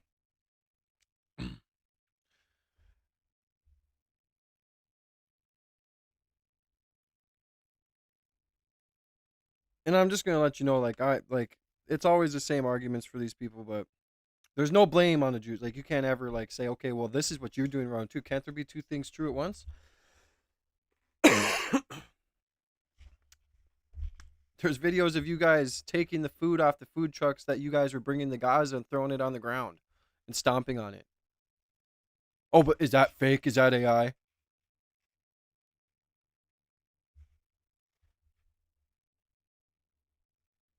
People should be neutral. Why?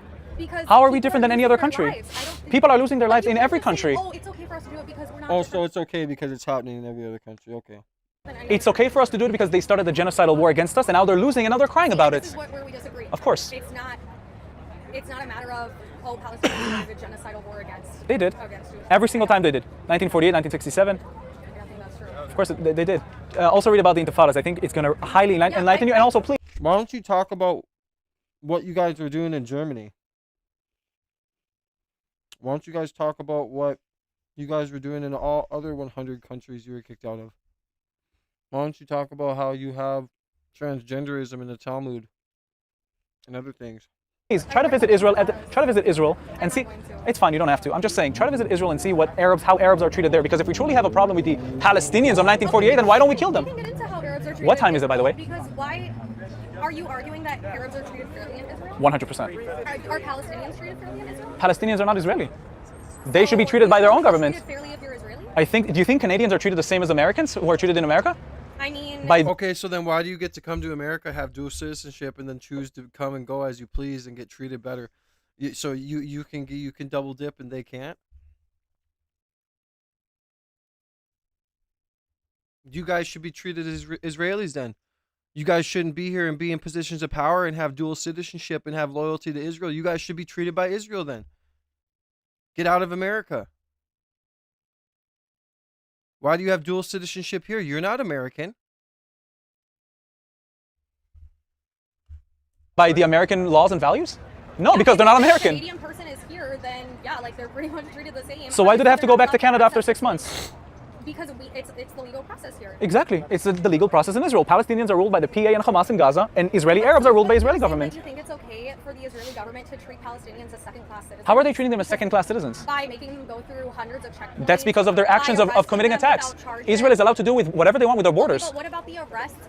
Okay, so I'm having a hard time following because you're sort of making the argument that there's. They like to double dip. You see what he's saying? Like, saying everything he's saying, but well, let their government take care of them. Let this do that and this and that. Bro, you like to double dip. What are you doing in America?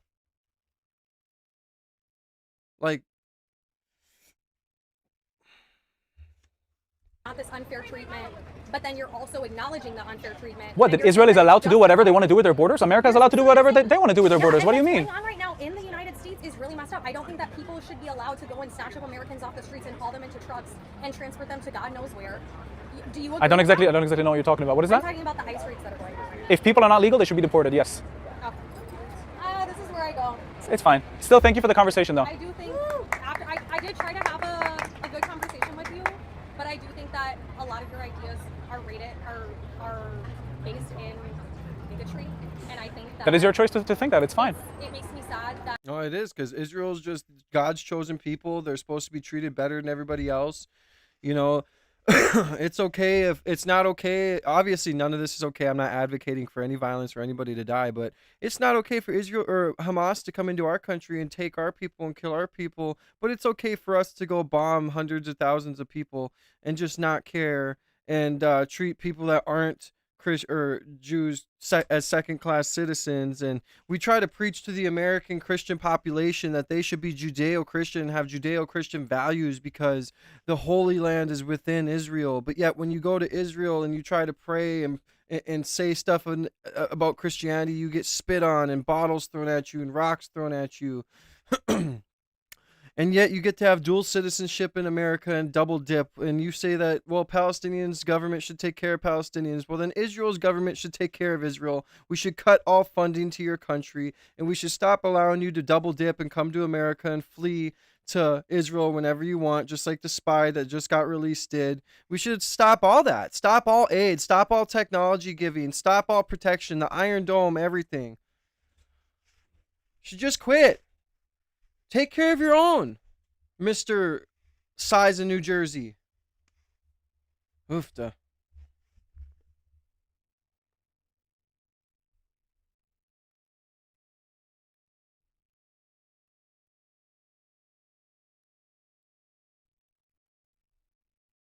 Do you guys know what's going on in Mexico? Mexico is an open. Let's get a little fresh bit of fresh air with Ian Carroll. Rebellion against their president. Conspiracy theories are entering a information is the oxygen.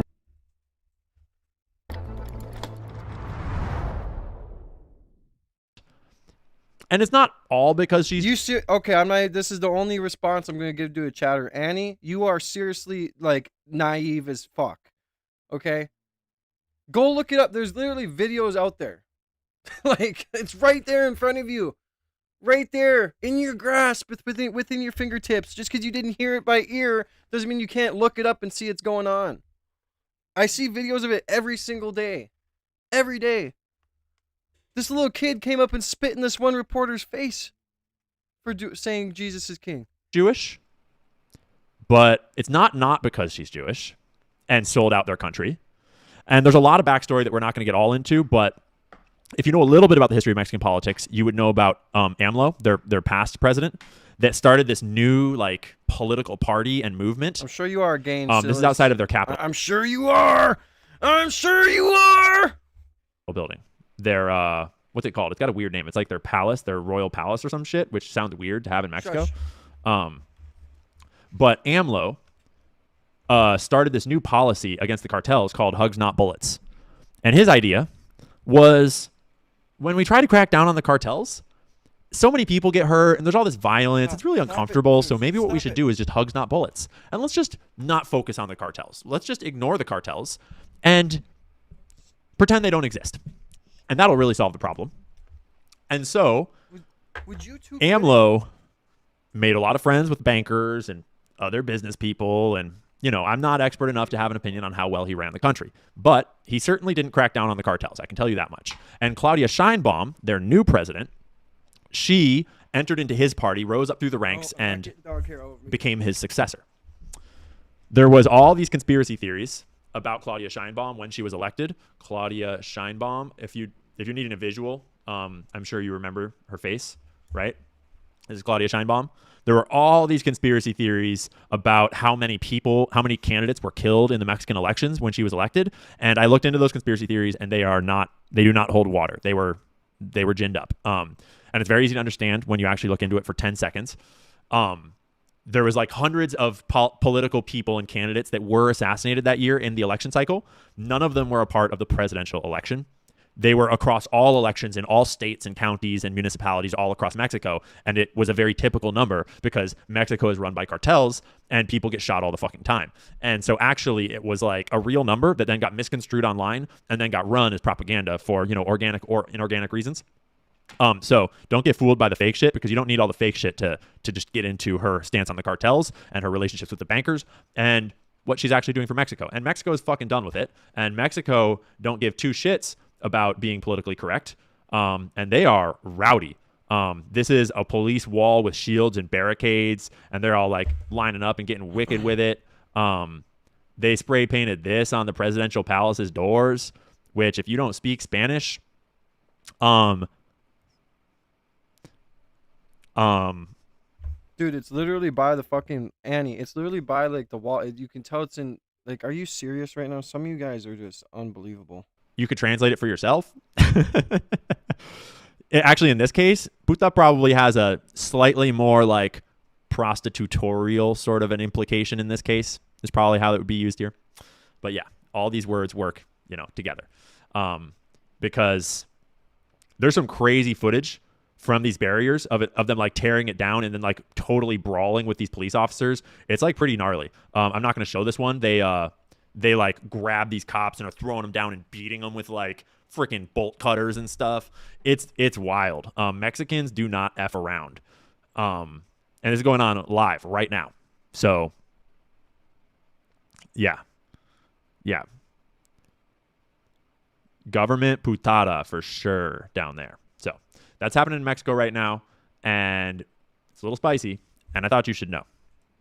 Because there's so much going on, it'd be easy to miss, right? Why are they angry? Because she sold their country out. Yeah, so I would have to do more research into Claudia's presidency because I haven't actually paid back attention to her presidency in specific since she was elected. I did a fair bit of digging into her candidacy and into AMLO and into the history of Mexican politics when she was getting elected to dig into the allegations that they'd murdered a bunch of people when she got elected. And so I got a bit of a background on AMLO and the cartel relationship with the presidency down there, and Carlos Slim and the banking interests in Mexico. But I have to do more looking into Claudia and what she's been up to and the particular grievances of the Mexican people today before I could tell you with any authority at all. I mean, it's only a matter of time before the Mexican people get sick of what's been going on. I mean, God, this has been going on forever.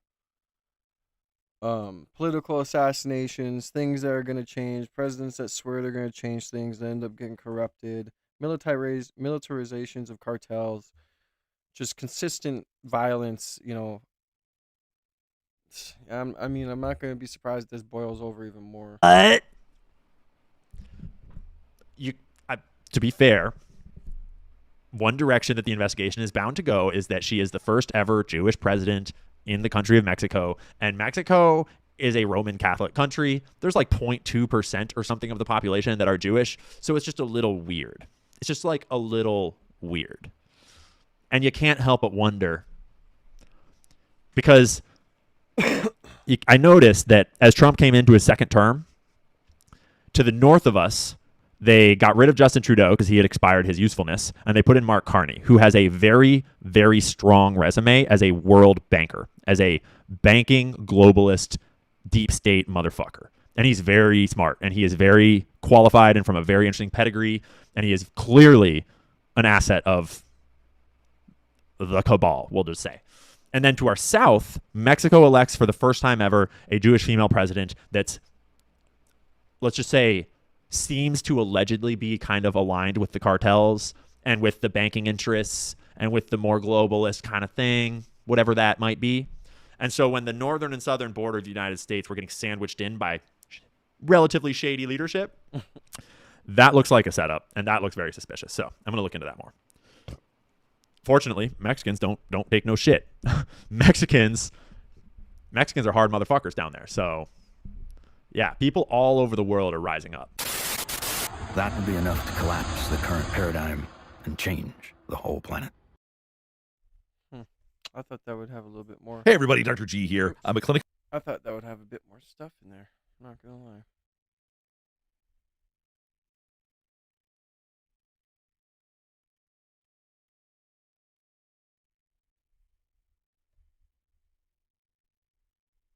Do you guys know what's going on in Mexico?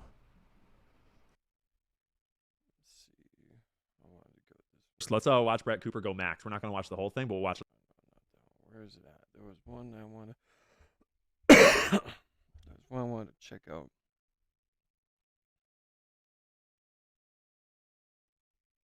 And now let's get in to GGLF 2023 LLC and Charlie Kirk's interesting life insurance policy.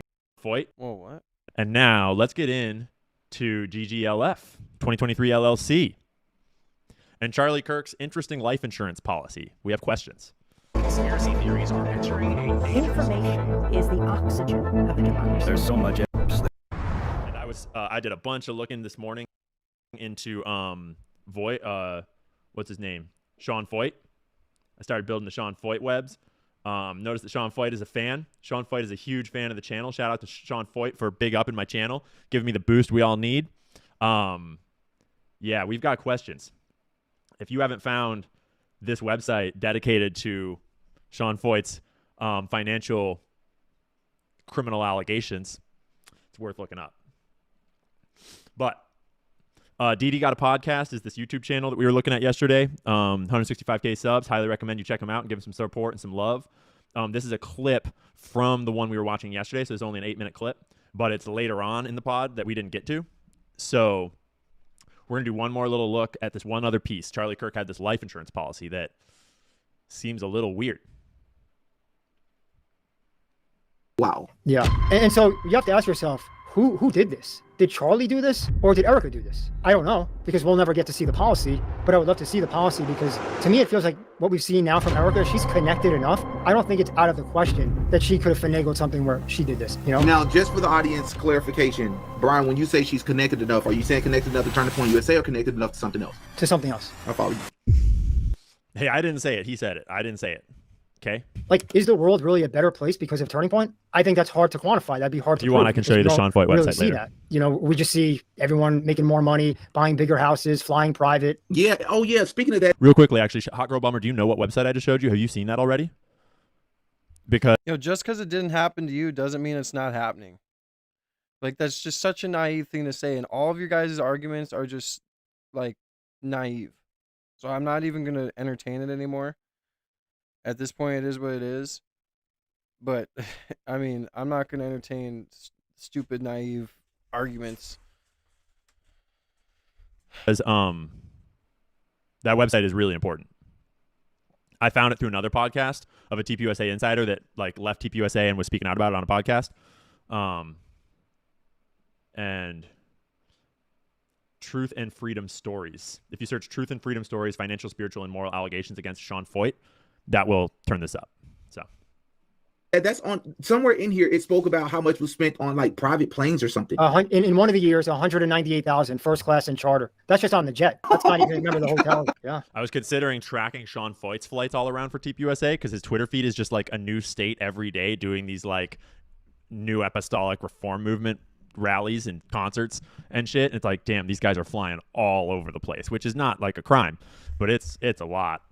And I just really want people. Let me zone it. Well, if you need the page, it's page 16 right at the bottom. Okay, but I want to make sure people understand this part. So basically $81 million however, despite making $81 million, let me make sure I'm saying it correctly. Yes, in total, $81 million in total expenses. They had at the end of 2023 only $4 million in cash and 5.67 in savings. And that's per their balance sheet. So again, everything in here is from their own IRS filing. You know, they have a balance sheet, they have an income statement, and that's just what it shows on the balance sheet. So it makes sense in the sense when Candace says, "Hey, Charlie's worried about blowing the money because they're up to $5 million, $3 million at the end of the year, so they do blow it." And yeah, here's the private jets, 198,000. Man, oh boy, that's crazy, man. Yeah, I don't think we're ever going to see a lot, but that's $200,000 just on the jet. Just on the jet. How about all the security, the car services that are waiting for him? You know, the hotels. I don't think he's staying at a red roof. So you start to look, and it's just like they're living the good life on the dime of the donor. You know, not like they're adding value. It's just simply on the dime of the donor. How can we make people gain class consciousness? Well, I'm sure you can't do a better job than our own politicians in power shitting all over all Americans. That'll help everyone gain class consciousness real quick. I think next we should cover the section right below this. I found this. It's hard to surprise me because I've been doing this so long, and this really. I don't think they'll take it down. I'm not making any accusations. These guys are just looking at financial audits. I think we'll be okay. And to be clear, I'm not making any allegations. I'm just looking at evidence. Took me back. Let's try and kind of clearly explain what's going on here. Okay. Let me make sure I get you right. In 2023, I found somewhere near the bottom that Charlie Kirk Okay, before we get into this insurance policy, it is true. Like it's true. I can show you the sources that Erica Kirk is connected to a lot of people. She's got connections from her family. Her parents both have very strange, high-level affiliations and careers with all sorts of government agencies, intel agencies. It's a mystery. Her dad is a literal mystery. Her dad seems to be like a secret agent or something. He's the kind of person that can get his entire like profile scrubbed completely off the internet. No photos, no nothing. Erica Kirk, rather, I'm not sure which one, but created an LLC called GGLF. Interestingly, if you know, one of the kids' names is Gigi. So in 2023, one of the Kirks created a LLC called GGLF 2023 LLC. And it has a life insurance policy that Turning Point USA is paying for in a really weird way. I'm speculating. First, I'm explaining what this is, then I'll speculate as to what I think happened here. So this is not uncommon. You use these life policies in the event if the guy who's running the nonprofit is like the face of the company, right? Elon Musk is the face of Tesla. Charlie Kirk, the face of this. You can kind of protect yourself, I guess, financially. So you take this out. Yeah, when they're going over all the financial information too, it's not in this video, but all the shell companies that they had too, like all the money they were sending to different branches of their company that had people that were on salary that didn't even exist is wild too. Something happens to him, why you get do a always portion have of to it, bite a very me? small portion, by the way, and then Erica or the beneficiary gets the rest. Timing is odd because it's 2023. Remember, Charlie's been the face of this thing, I would say, at least since 2017. I know it started in 2012, but meaning like where he was on the map, everyone knew. 2017. That it took 6 years for them to think, oh, we should, get a policy. So yeah, pointing out that it's weird that it's put in place in 2023 instead of back like 2017 to 2019, maybe 2020, when Charlie was really growing in prominence and when threats against him were growing and stuff like that. So. But so they did anyway, and it's a massive premium, $350,000 a year. It could be upwards of 10, 20 million. Erica's. You hear that? The premium is $350,000 a year, because the way this is structured, the part that's really weird about this is that Turning Point is loaning this LLC owned by Erica or Charlie. It appears as though Turning Point is loaning $350,000 to cover the premium. So it's like they're paying the premium on this insurance policy. So it's like a free insurance policy for Charlie or Erica. And a premium of that much means that it's like a massive multi-million-dollar insurance policy.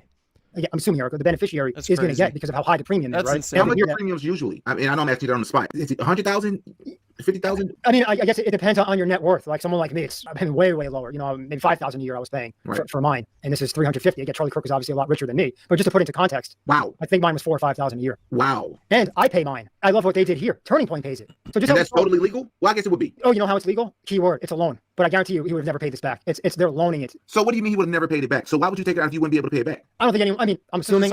It's the same loopholes that the people like Trump and all them follow. I mean, it's just they use all these loopholes so they can save as much money as they can and get as much more money as they can in their pockets.